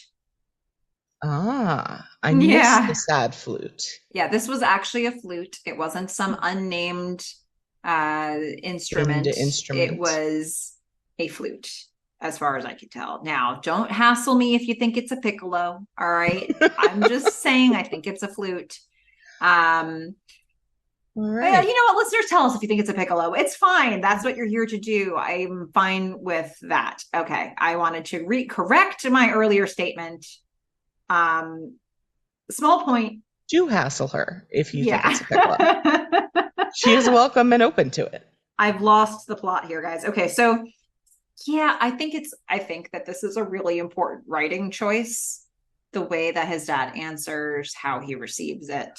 I think this all connects.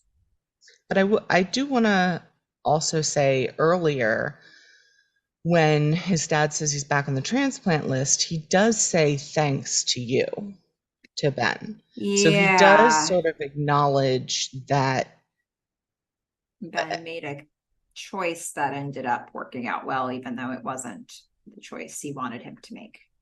But it also seems like he's not saying thanks to you in a sarcastic way. There's gratitude. Right. So that I feel like he has had an emotional change since the last episode, when he was just like looking away. Yeah. Okay. I mean, look at what, a minute ago he was on death's door talking about DNRs, and now he's back on a transplant list, getting back together with this girl, talking about going home. I mean, things have shifted. And his son is there to talk to him and potentially It's support him. And a brave new world. yeah. That it is. So Trevor and Elena are studying in the ladies' apartment in the living room, and she is tutoring him. And he finally figured something out. He got something right. Yay! Good on you, Trevor. Uh, Trevor's But gonna get personal. He's gonna ask, like, he is somewhat sensitive about it. He's like, can I ask why the wedding was called off? Like, does it have something to do with the fact that you revealed to me that you had cheated? Elena at first is like, yeah, sure, ask. And then she's like, no, don't ask. yeah. She says no. Gives him the old hard to Just, explain. yeah. And Trevor's going to say, I mean, your fiance must have been shattered. And Elena's like, yeah, yeah. Both of us were shattered. And he's like, yeah, but he had it worse. Like, again with this? Right. He's like, no, no, no, no, no. You don't understand. He had it worse because he lost you, which apparently Elena has turned into some like soppy, just in need of attention, whatever, because that's all Trev needed to do to like start locking lips here. I mean, this to me felt very forced. It was like, there was like, he said the line and then there was a cut to the two of them just starting to lean in, and they were really far apart on the couch. And it just felt so forced that I was like, really? But we get to linger on the kiss, and he's got his, hand behind her neck, and it looks like he is a good kisser. I'm not gonna lie. Because it is Christopher Gorham and he's hot. But I will say the setup for this was not good for me. I feel the exact opposite. Validated. Oh. I feel so validated that the person who was like, Christopher Gorham is amazing the whole time, and I was sitting here being like, Trevor sucks. Because I don't understand Trevor's main relationships in this show. This is it. This is this is an example of why Trevor doesn't make sense to me. Like, look, I said this, I think last time or the time before. I was like, if this is the only experience you've had watching Christopher Gorham, I can understand why you weren't super excited about it. He has been in many other things where he is fantastic. And for what they gave him, I guess he did it, but I don't think this is an issue of acting. I don't think there was any way to get from this dialogue. They're going to make Trevor look worse and worse, and they're going to make him continue this, whatever this is with Elena. Why is Elena doing this? I get rebounds, okay? Maybe he's just a really good kisser. I don't know. He looked like it. But maybe this guy is like literally she needs to coddle him. Oh, she's not a coddler. No, she's not. She's not the person you go to. Neither her nor Meghan. He needs tutoring in so many different ways in life. Just like he's just not at her level in conversation and in his actual studies. We're going to find many examples of this. We've already had examples of this. Yes. He's a big partier. She is not. Like, he does seem very immature. And I don't know why she would go for him. Neither do I. And that's especially when she just had Tracy. I mean, oh my God. Talk about. I get rebounds. Okay. I get it. This seems like an ill thought out pairing from the writers. Yeah. Like if she was going to rebound, make it a one night stand. Don't make it some guy who's going to be around and around and around because of Ben. Yeah. I mean,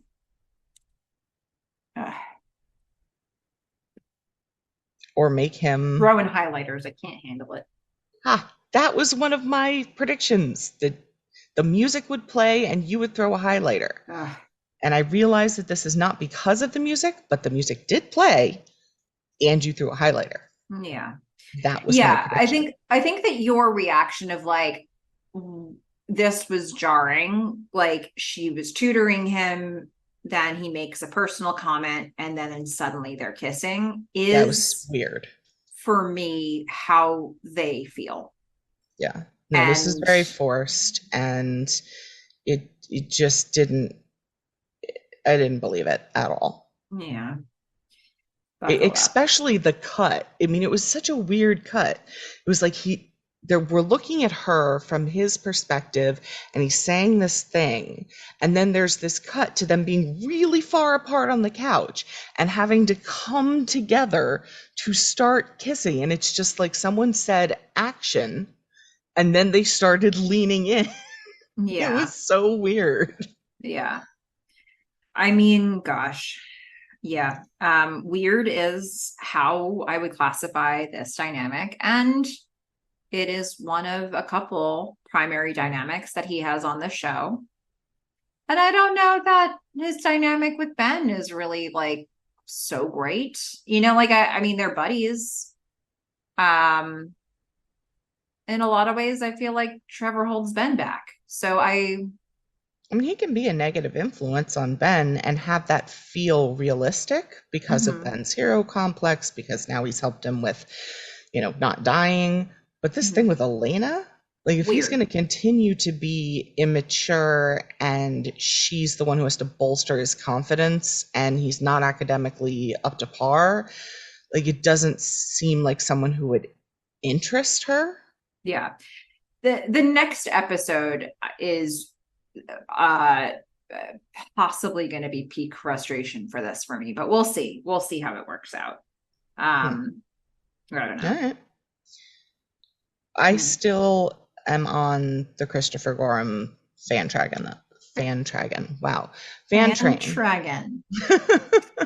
It's a train that breathes fire. I think I was going Guys. for train and wagon. Okay. Um not train and dragon for the record. But I want it to be train and dragon. It can be, it can be. Like when it goes through a tunnel and then on the other side as it's coming out of the tunnel, the first thing you see is just and it's just fire Yeah. coming out. Oh my And then a bunch of fans. God.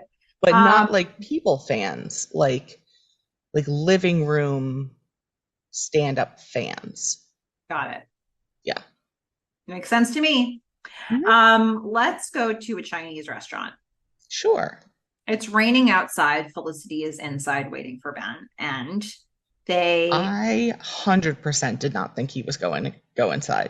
Like yeah. when he started walking around the corner, I was like, yeah, he's leaving. Um, Did not realize the so door was over there. I think that like the back half of this episode is where they put the music budget, I think. Yeah. Um, Really dramatic music here that this, fit. I don't know if we had the same one, but what I got for the entire scene, they probably played the entirety of the song Blue Parade by Sarah Slean. Oh no, mine was just generic dramatic music with no, I don't Okay. think anyone was singing. Um, this song is, I'm gonna say, haunting Hmm. and sad, and felt very Felicity. And this may or may not even have been the original song, but it works very, very well, and it's devastating. The music I heard hit much of the same notes. Okay. Um, it probably wasn't as moving because it was more generic, but that was the feel. Yeah. There Well, just wasn't any I singing. think the feel is what's important with it. Ben's standing in the rain looking from outside the window, seeing Felicity inside. And like you said, it's that, is he going to go in Yeah, I sort of really, feeling? really didn't think he was going to go in, but I will say Ben all wet in the rain is really fucking hot. Well, there you go. Just gonna, I mean, damn. Uh-huh. I Uh-huh. mean, I honestly feel like we should all get rid of our umbrellas because this is the way men were meant to be. Okay. Wow. Yeah, Wow. That was yeah, beautiful. yeah. You're welcome. Listeners, get rid of your umbrellas. If Everybody, get you rid of see a your man umbrellas. with an umbrella, take it away from him because this is what um, men are supposed to look like. okay. Wow. Yeah. Hmm. Ben is going to come in. Felicity is like, all right, so what did you want to say? Well, no, Or Ben says Ben that. says that. Felicity is going to say, "How's the weather? Yeah, looks like you're Um, wet. It's raining." And can Ben's we just just like, sit and talk? "No." Ben says, hard pass. Yeah, You had something to say, and that is why I am here. Say the thing. yeah. Uh, And man, does she not say anything. she just did not have a plan for this. Which is so weird for Felicity, right? Yes, Wouldn't it she have written is. this down and like planned it out? And didn't she like write a letter? Like, what the Yeah, hell, Felicity? she doesn't know if he's read it yet or not. Who So cares? there's Say it that. again. Yeah. If that's what you want to say, then say it. But like, this was a mess. No, I'm just glad it got here. It's like, no. It not only would you expect that she would have been giving this thought before she knew that she was actually going to sit down with him, but once Meghan says he will sit down with you, you would think Right. she had been preparing for this a little bit. But she's like, now that I got you here, no clue what I want to say. Yeah, I she just says all guess the cliches. I Like, wish I wish I could could take it take it back. back. What was I thinking? Just happened. I mean, she does mention something about her dad, but like, Going through all that stuff with my dad, I was upset. yeah, Noel and I were on the roof, and it's just yeah. At which point Ben is just like, this is crap. Like, gotta go. I'm not gonna sit here for this. yeah. Um, And he gets up and he leaves. has she said she's sorry yet? No, For the love of God, Felicity, that's the thing. right? Right? I'm so fed up. I I mean, this was my big word, accountability. yes. Nowhere in this is accountability. And it's not. So Ben leaves and Felicity runs out in the rain after him to say, I love you. Still no sorry or accountability taken. I know. Accountability is another word that I was thinking. Is there anything that she could say? Well, that needed to happen here. She needed to be like, this is on me. I feel like people are putting pressure on you. They shouldn't be. You did nothing wrong. This is on me.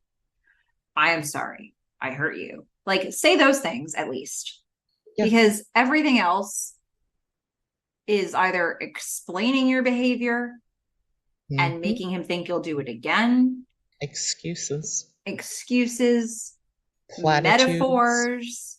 Like, you broke his trust. and his heart. Do something about that. It's um everything that she chooses to say here to me is the thing that you say maybe after the things you have to say, which are, I'm sorry. Yeah. And I understand that I hurt you and I shouldn't have. And I'm not going to do it again. Until Yeah. you said that stuff, what the hell is all this other stuff going to do for him? Well, I'll tell you exactly what it's going to do for him. It's going to make him hate the word love, It or at breaks my least the heart. way that people use it. And then he compares Felicity to his dad. And this is where I was like, the word conflate does work here. He is, his dad hurt him. And if we remember from early on, the whole point of Felicity was that he isn't going to date someone like his mom. You Mhm. know, he's not going to hero complex her. But now he's like, but am I Dating my dating dad. my dad? Yeah. This whole speech, you're right. I mean, it's really well written. It's really well delivered. Fully believed it. He's like, I've been walking around. I I tried to understand. I don't understand, and I just can't do this right now. And then I think about you and Noel, and I just Yeah. can't. He makes it a point to just like hammer down once more on an extra line. When she says "I love you," and he's really starting to hate that word, the way people use it, like you and my dad. Like you just say it, and it makes everything better. Like it makes Yeah. everything go away. Hmm. Like he's telling her point blank that he needs accountability, that Hmm. he needs change. Uh, that's what It's that means. meaningless Yeah, without those other things. yeah. I think it was very pointed from the writers that the only thing that the dad says, the only thing that Felicity really says to explain anything are, "But I love her, but I love you," and it is going to ring differently for him. What she just said after hearing him say it about his mom, Yep. and uh, it just makes me so sad. This is like Felicity just did a thing that tapped directly into a core wound for him, Hmm. and she's trying to get out of it by digging deeper into that core wound. And the thing is, she doesn't know that. She doesn't know he just had this experience with his dad. She doesn't know how I love you is going to sound to him. Yeah, But the reason she doesn't know is because she cheated and he's not feeling safe and talking to her. So, yeah, and while she may not know that, what she can know, what we should all know, is that apologies only work when you apologize.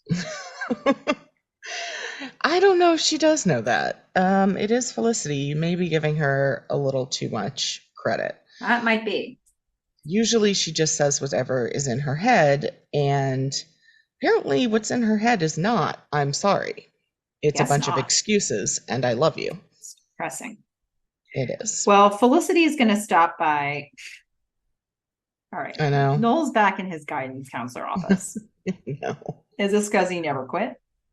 Is I this do because feel like he, the two of them are kind of in purgatory right now. yeah, that university building is purgatory. Mm. Noel lets her know that the new job didn't work out. This is his backup. It's always good to have a backup. Yeah, I'd like to give an award for. Look, was he referring to himself? I'm not 100% sure. I like to think that he had that kind of self-awareness, and I would like to give an award for self-awareness to Noel, um, for comparing himself to his guidance counselor job. If he didn't realize, then I guess let's give an award for, there's a word I'm looking for. Basically, he said something that was very true without realizing it, and that's unfortunate for him if he didn't realize it. Okay. All right. Well, there's that. But for Felicity, it's going to take a while for her to understand why Noel told Ben. That pisses me off so much. Oh. It's like, seriously, that's what you're worried about right now? Like, Hmm. again, accountability. And Yeah. what you're thinking about is not, I hurt Ben, I did this thing that was wrong, taking accountability. It's, why did you, Noel, tell him? Because I wanted to continue to lie about it forever. Like, really? Noel, though, agrees. He's like, I don't know either. I mean, I keep doing these things where the whole time I can hear myself saying, "Don't do it. Stop." But then he does it. He does it anyway. And he loses his job Yeah, he loses his and job. his He's back apartment. in his guidance counselor's. I mean, it's just, And then what a Felicity's like, mess. well, just came by to say hi. And Noel's like, hi. Yeah, so they say hi to each other at the end of the conversation, and Felicity leaves. I mean, Awkward. this was a backwards conversation, but that's fine. We're now going to go to the scene where Ben is leaving the loft and passes Noel as Noel's coming in to the loft. They're in the hallway. And I didn't feel anger from Ben in this, which I I feel didn't like is either. weird. I felt Here I felt he was numb. resignation. I felt I don't know that I felt him numb anywhere. I felt sad Ben. I felt resigned Ben. I felt like, he had just been beaten to oblivion and he's just like struggling to survive at this point. Um, Getting harder and it's a harder to Ben without breathe. a lot of fight in him. It's a Ben that's tired. Yeah. Well, But Noel's Noel, gonna tell uh, him, hey, I'm looking for an apartment. I'm gonna be out of here. Just want to let you know. it's like, yep, thanks. Yeah. Noel's like, how's your dad? And Ben's like, better. Noel says, good to hear. Yeah. This is a rough conversation. It's Um, very minimal. mm, It's more about the feeling that Ben has. I mean, I think Noel is very aware he doesn't need to dig the knife in any deeper. mm. Ben is just he's just done. He's just toast. Um, Yeah, but there's also zero victory in it for Noel. yeah. It's not like he beat him and now he's got the girl and like there's no winner in this entire situation. Because at the end of all of this, Felicity has maintained from the moment that Felicity slept with Noel, Yeah. from the very first second of the next episode, Felicity's refrain has been, I want Ben. Yeah. This was a mistake. Um, Yeah. I want to be with Ben. There is no victory in that for Noel. There just isn't. Like, Oh, you're right.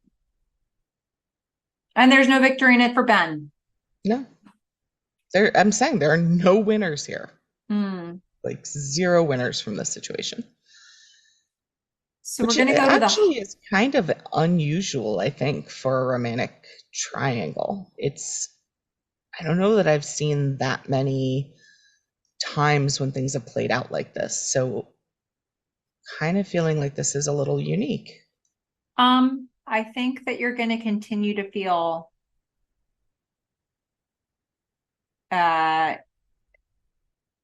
I don't you might argue that by episode 17 you'll feel like there's a moment of a win.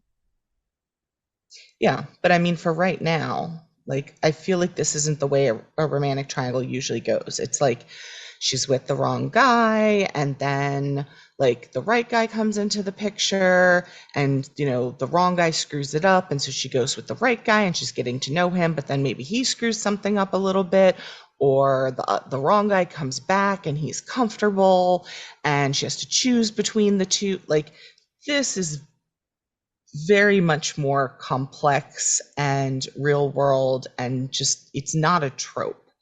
I mean the And romantic triangle is, but this way that they're exploring it I think is different and I like and that.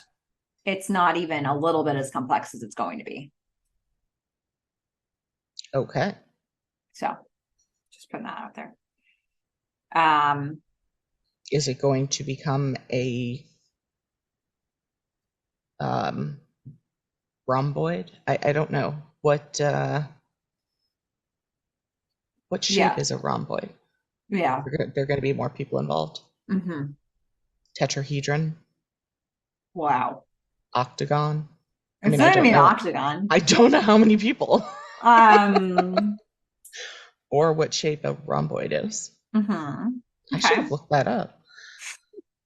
Anyway, let's go Yeah. back to the hospital. Let's go to the hospital where Ben's going to be peering through the window and he's going to watch as his mom is shaving his dad's face.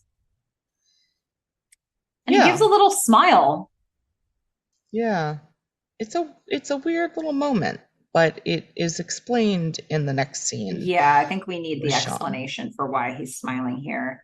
We're going to go to the loft, and Ben is telling Sean, he's seeing Ben's mom shave Ben's dad's face reminds him of when he was younger and he would watch his mom cutting his dad's hair. And I don't know, I guess that's like one of the warmest, fuzziest memories he has of them. And he says, I want to forgive for Felicity. I just don't know how. I'm not like my mom like that. Yeah. I mean, he says that he used to think that his mom cut his dad's hair to save money, but now he thinks it was just because she wanted to be close to him, and she's continuing to do that. Yeah. It's just it's this really interesting internal battle I feel like he's having because on the one hand, he's acknowledged that he thinks that their relationship is not healthy. There's an abusive dynamic there. And so this idea that his mom keeps going back to his dad is not painted as a healthy picture. And yet he feels as though he's supposed to be going back to Felicity. He smiles when he sees his mom and dad back together. So there's this like tape that's playing in his own brain of I think the right thing for me to do is forgive and go back.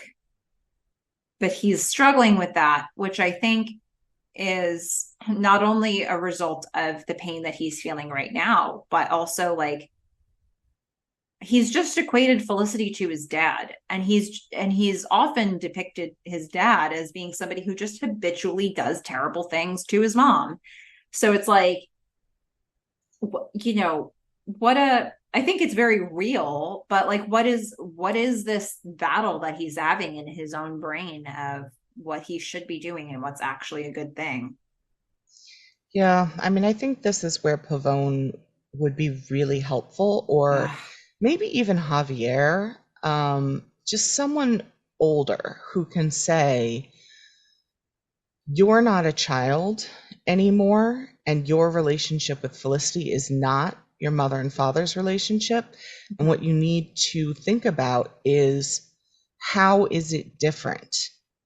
And once you establish how it is different and what type of power you have in this dynamic, what type of dynamic the two of you guys have, is that something worth fighting for? Are you capable of forgiving? And even if you are capable of forgiving, that doesn't necessarily mean you can be together or should be together.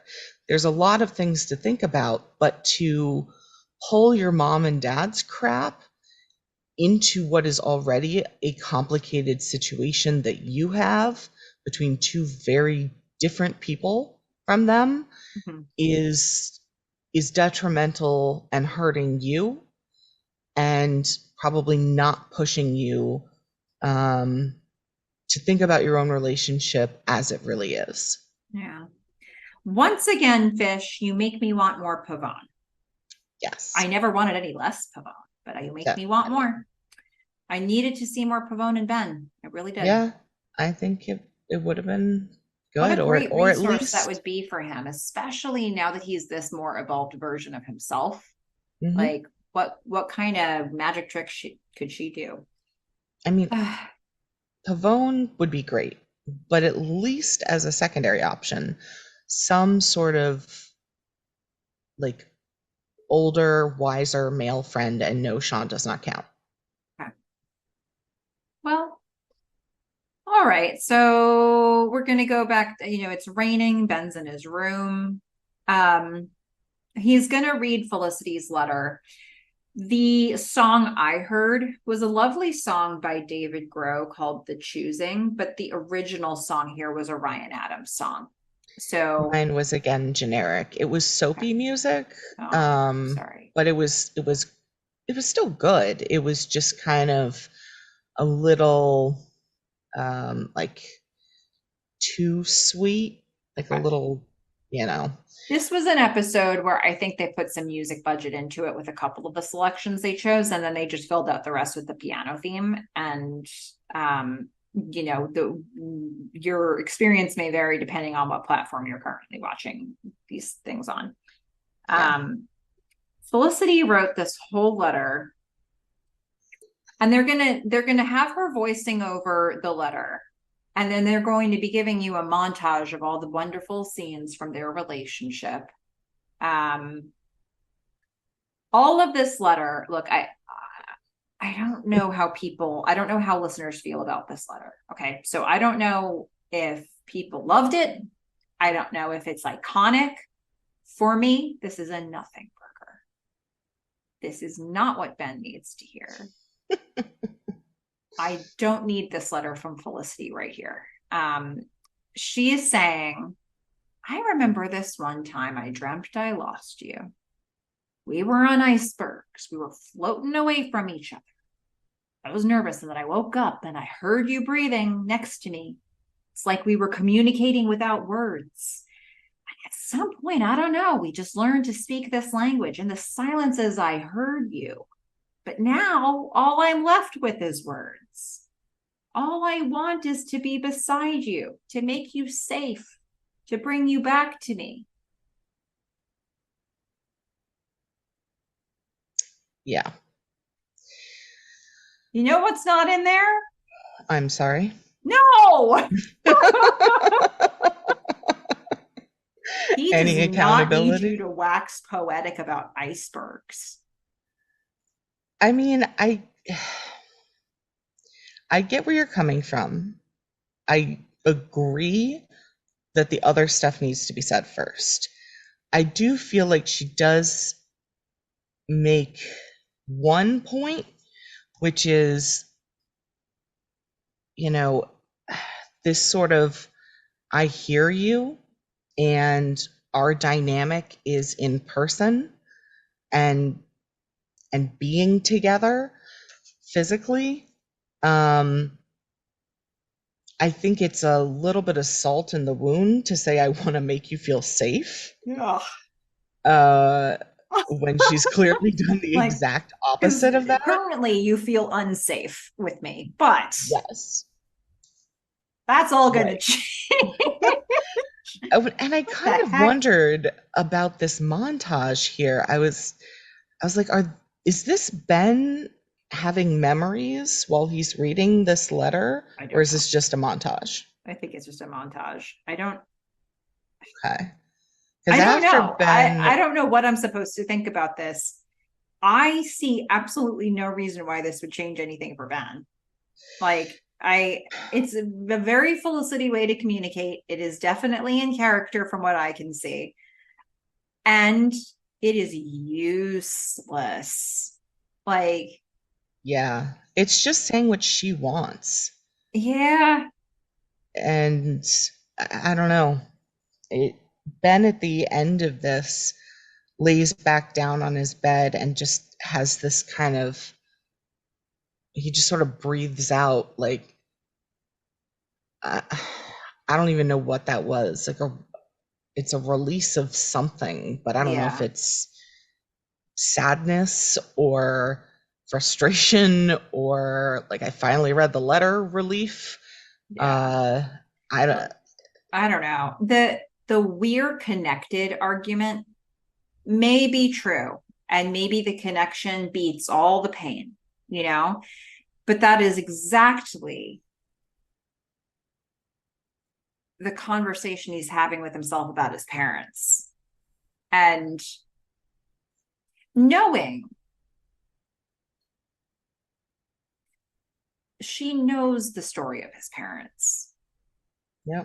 you She doesn't know, really understand it, but she clearly at not. least knows it. And she doesn't necessarily know how much he's equating those two things right now. But this is a guy who is sick of seeing somebody keep going back to somebody who keeps hurting them. Yep. And Felicity has made absolutely no assurances for him. Yep. None. Yep. Get with it, Felicity. Get with the program. And this Communicate something useful and meaningful to him. I don't need to hear about icebergs. this You is your need to optimist say, speaking. you need to say, I'm sorry. I hurt you. It will never happen again. Add embellishments if you want. Embellishments to those 3 sentences that all connect with those sentences. Okay. Then talk about icebergs if you want. Yeah, if the apologies didn't work, tell them we're connected on a deep cosmic iceberg level. Go for it. But like, I don't know. And I don't know how controversial my raging about this is, my rant, if you will, because maybe this is an iconic speech. I don't know. But what the hell is this speech? I mean, the only thing I can really ask is, Melissa, who's the worst?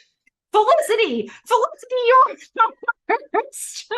That's correct. And you have just given my entire rant that I wrote down, Oh almost no. point for point. Do you No, want, not oh no, that was perfect. should we do This the you're is the your worst? rant from an optimist, Oh, and I love it. okay. So, You're the worst, Felicity, Felicity. you're the worst. I can't do a Oh, British accent. try it again. No, Well, because I say it twice. I open it and I close the segment with it. I'm aware. Okay. Okay. Um, wait, really? Am I replacing you're the worst? Like you literally did Oh almost man. every point that I have right I'm here, which is so great. angry about And for other, everything. yeah, I mean, let's see. Besides it, all I had was blaming Noel, which I already said. You know, yep. We already talked about all of that. And I guess the only other thing I said is now he thinks of you like his dad, which makes him his mom, Oh which is really boy. not cool, That's right? upsetting. But he did just say he's not like his mom, so but yeah, I was all about it. Accountability, saying sorry, letter useless, like making him feel safe. Are you kidding? Trite explanations. Like, yeah, you got it. You got it all. You got exactly the reason Felicity is worst, and we 100% agree for the same reasons. Imagine that. Um, Melissa's having a moment. I'm in pain and I don't know why. I just Welcome to my life. yeah. Felicity made me so mad, and now I'm mad at myself because I overtook you're the worst, and maybe that makes No, me it the was worst. perfect. You are never Oh the my worst. God. Never.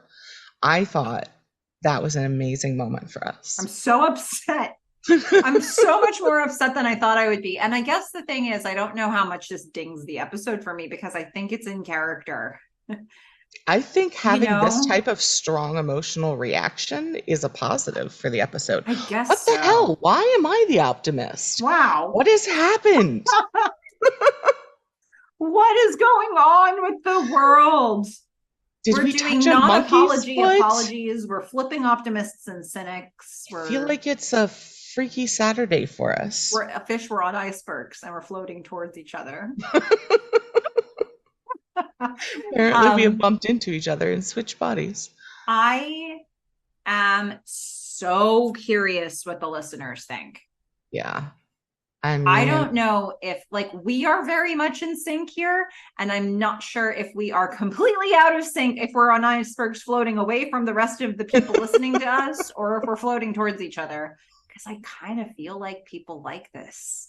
If I had to guess, I think that's it. But I just Felicity has done bad things and she's been yeah. lying the whole freaking season. And then she gets caught and she's blaming Noel and she's Yep. not apologizing to Ben. And she's like, we're connected on a deep iceberg level. And like, Felicity. I love ranting Melissa. She's fantastic. I'm fired up. Um, I'm okay. What do we do? Okay, should we do our favorite segment just to mix it up? Yes, we absolutely should do Ugh. our favorite segment.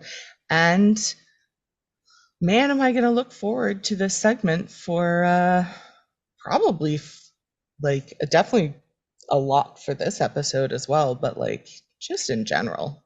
It's our favorite segment for a reason. Well, I don't know how much it addresses what we just ranted about, but No, but I'm saying like in once we release this, I am also very interested to hear what people think about this. wait. Um, folks, let's do the after you listen to this tape, you have to erase it segment where we hear from you, Yay. our Woo. listeners. This comment came in, I'm going to call it eons ago. It was a long time, possibly measured in eons for a previous season, and it didn't get said, but maybe this is an interesting time to bring it up. From at Ruby and Simba 13. I think Felicity cares so much for Noel and says flat out to Julie that she likes him, but in that guy friend way. I think because they get along so well and he's so available to her, she kind of tries to force herself to want him that way. And that's part of why it feels so awkward at times between them. She's so into Ben romantically that Noel really doesn't have a chance. He says later on that he will never inhabit her the way Ben does. And that is spot on. That must have been from season 1. I'm guessing that was from season 1. And I just thought this was an interesting time to bring it back because look where we are. Yeah. Yeah. So I don't know. What do you think, Fish? Like, no, is Noel the forever friend? Is Ben the person she's always meant to be romantically linked with? Here we start this season. She has sex with Noel. She's screwed things up with Ben. She goes straight back to Noel and is like, "Nope, want to be with Ben." I think he's the backup plan. I think Pavone was exactly right, except maybe I'd be a little more harsh about it.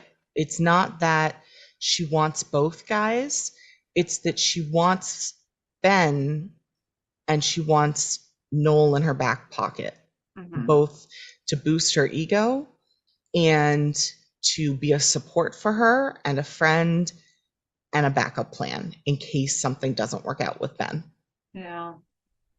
And I think fundamentally, Felicity is and has been and continues to be a really selfish person.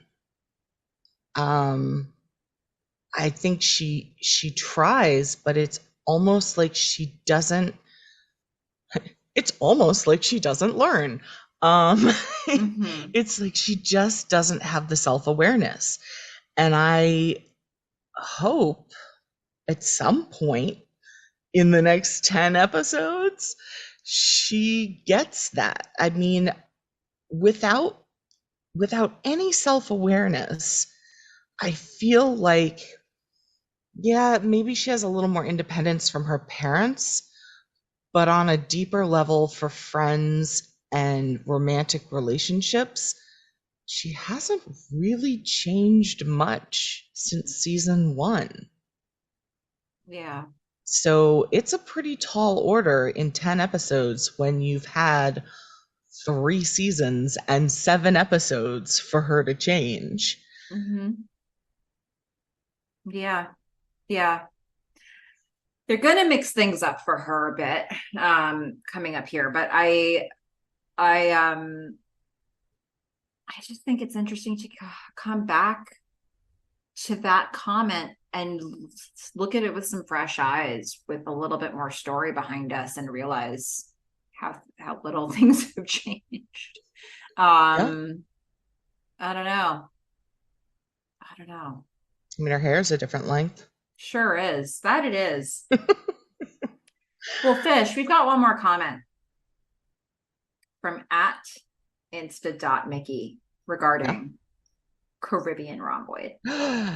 Oh my goodness. OMG. I can't play any instruments. I could Unnecessary. only help the band with singing, Exactly what we need. but I don't know if I could sing any Caribbean rhythms.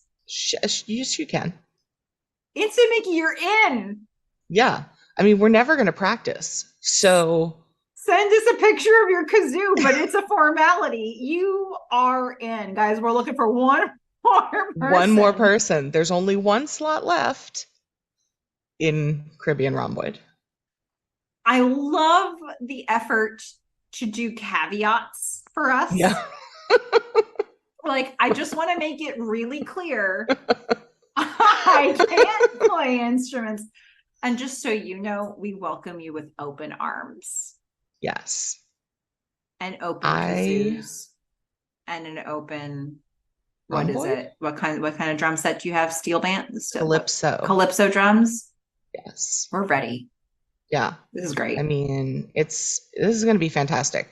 I mean, a kazoo is basically just singing with some plastic in your mouth. It's Yeah. perfect. And you'll never have to do it. Yeah. I love it. All Yeah. right, one slot left. Okay. One That's slot right. left. Yeah. We're now an international group. That's amazing. See? Wow. Wow. Historic. Yeah, it is for us. Absolutely. Okay. Fantastic. Fish, we need to rate this episode. What are we to do? Who went first last time? Neither of us remembers. I I can want you to go I can first on go this one. first. Yeah. So here's the thing. I like that I had a strong emotional reaction, and I love that you voiced it.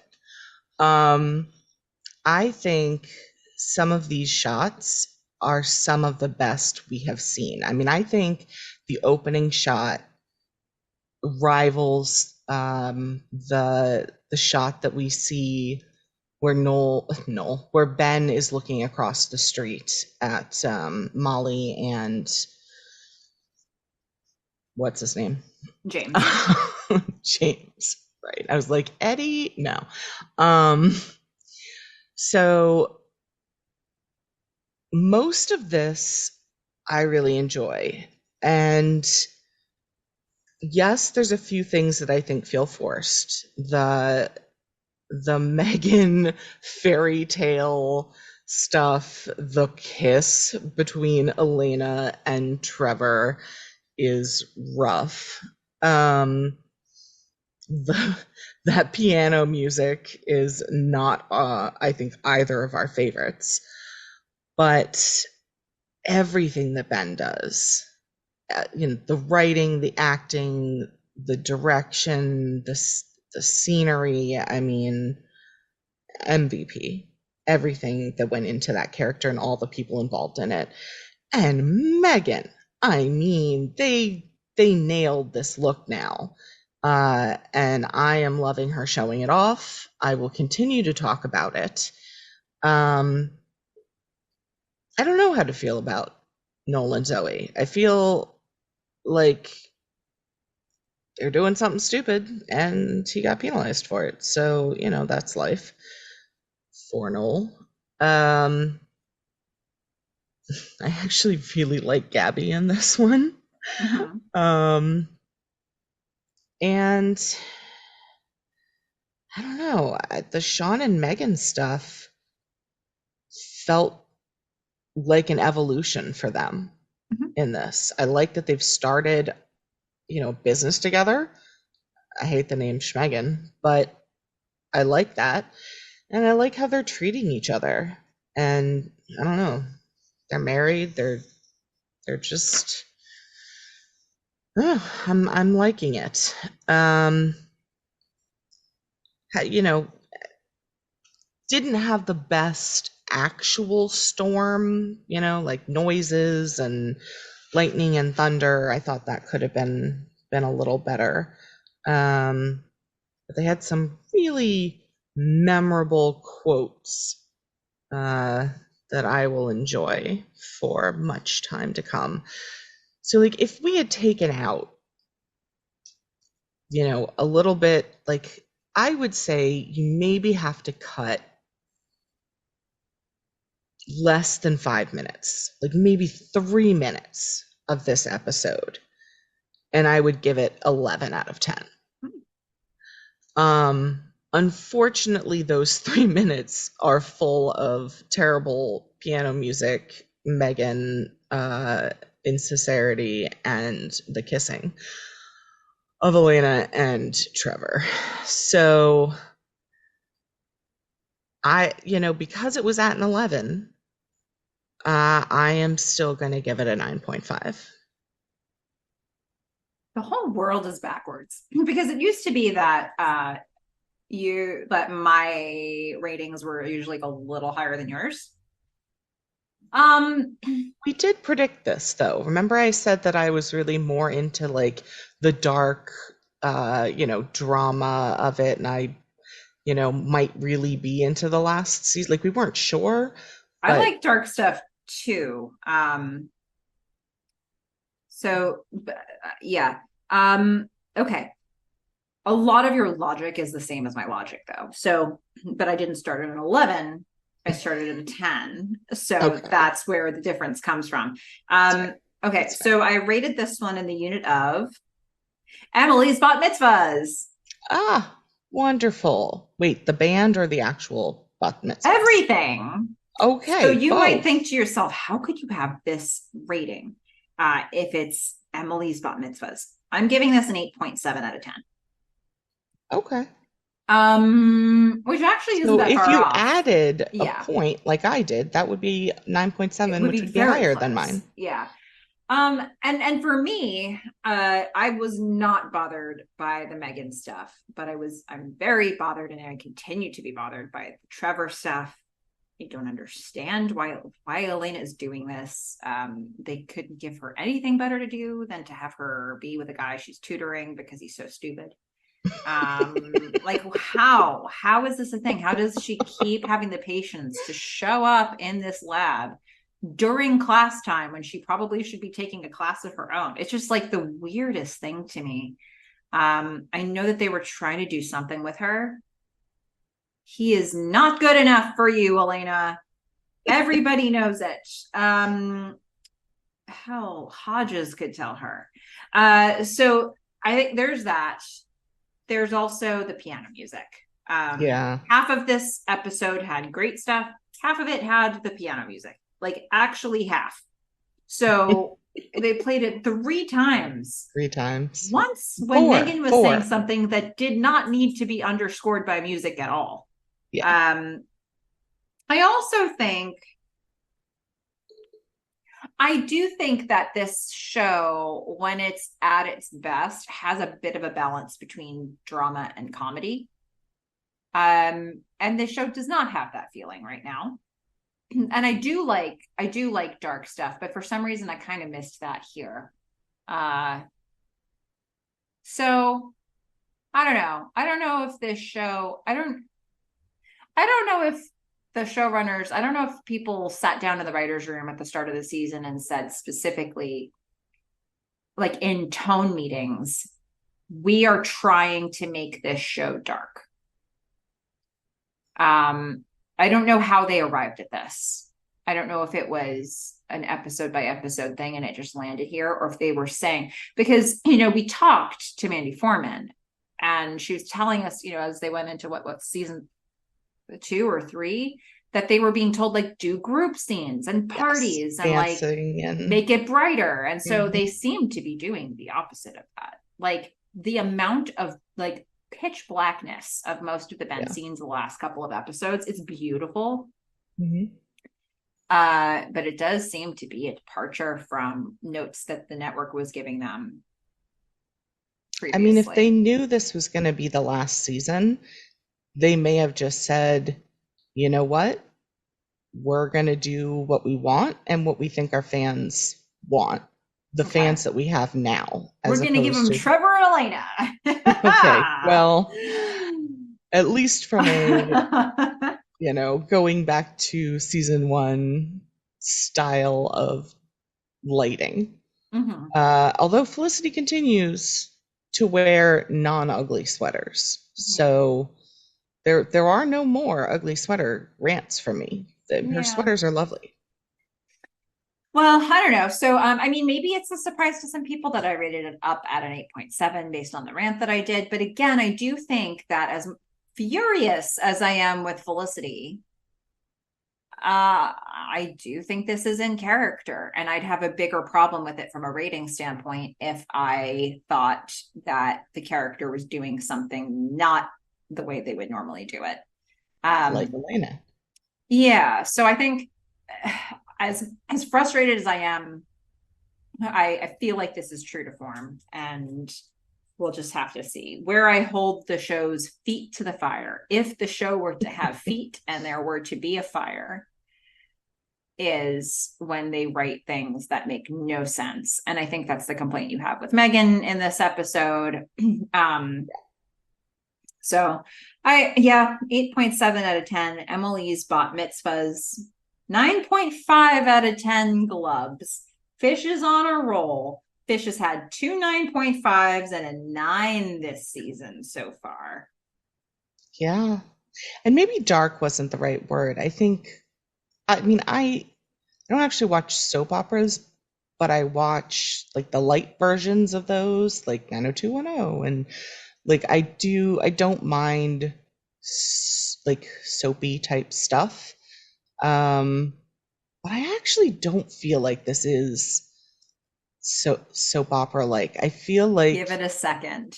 yes, it may get more so, but as of Yeah. right now, I feel like it is complex and dealing with real emotions and potentially real situations in a, I mean, it may not be the way, like, this is not the happily ever after, right?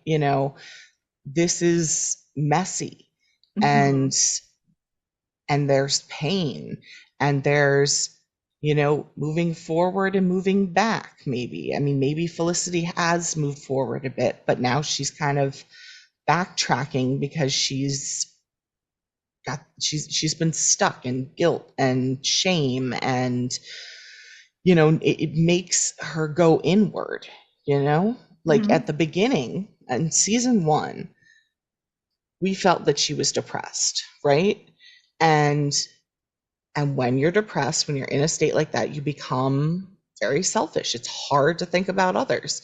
And I feel like, given where she is right now, I mean, she's not in a great place. It might be very difficult for her to think about others and their feelings and get out of her own pain Mm-hmm. and shame. So, you know, I don't maybe there has been forward progress and it's just a bit of a backtrack. Yeah. Well, we really want to know what you think about this. Yeah. We're at a really interesting part of the season here. So, send us your feedback, your Felicity fan art, tell us what you thought about the speeches. Are you behind what Felicity's doing or not? You tell us, okay? Do you want to apply for the last open position of Caribbean Runboy? Write to us at themelissafish@gmail.com. It's Melissa with one L, two S's, themelissafish@gmail.com. Also, be a part of the conversation. Come find a whole bunch of us chatting about the show on our Instagram at Felicity Podcast. And if you want to know when we drop new episodes of this podcast, sign up for our newsletter. We drop one whenever we drop a new episode. You can find the link to that wherever you're listening to this podcast. Just check your show notes. The link is there. Plus, while you're there, go ahead and rate and review us so that more people can discover this long form Felicity content. All right, Fish. Yes. Next episode. This is going to be Mm-hmm. really, really hard to guess. Uh-oh. Like maybe the hardest it's ever been. The episode is called The Last Thanksgiving. Wow. What could it be about? Aww. I feel like maybe there will be a turkey and everyone will be together, and it's going to be super awkward because I do wonder whether it's going to be one Thanksgiving or multiple Thanksgivings, because I don't know about Felicity and Ben and Noel all being in the same room together. So, but it sounds singular. It doesn't say the last Thanksgivings, although I realize Thanksgiving is a day. Hmm. One or more. I feel like they're going to plan for more and yet somehow all end up at one Thanksgiving. Okay. And Javier will cook. Okay. Well, that is your guess. I like it. It I is. like it. Unfortunately, it's going to air the week after Thanksgiving in 2001, which I guess that probably happened for a lot of shows. Probably. That, everybody who had planned holiday themed episodes probably ended up airing them a week after the holiday. I mean, or later. Or later. I guess it depends on like when your breaks are. That must have been really strange because like if you had like mid-season finales and stuff around the holidays, what did they do? Like you can't just move I back to feel back. like everyone was watching the news and it was the least of their worries when things aired. But Trying to somebody get was having to figure anybody. this out. Like if Yeah. it's all well and good now, but then when you have a mid-season finale that was meant to air before the holidays, you can't not air it because that was meant to be a cliffhanger, like Yeah, but somewhere the rubber usually had to meet the road before, for this. yeah, but usually before the holidays is like a good 3 weeks before the holidays. There's usually Maybe. like a month break or 2 month break, and they come back in like February. Mm. Yeah, maybe. I don't know. I wonder what was happening. I'm sure, like, yeah, there were bigger things going on. And for somebody, this was a nightmare. For probably quite a few people, like the scheduling of every program on the network was like a disaster of a spreadsheet. Um, Yeah. like you know, this was a mess, I'm sure. But yeah, we're gonna get the last Thanksgiving next time. Well, anything else you want Lovely. to say about this one, Fish? I think we have said it all. Sure did. All right. Well, until next time, don't hook up with Ben while I'm gone. I'm gaseous.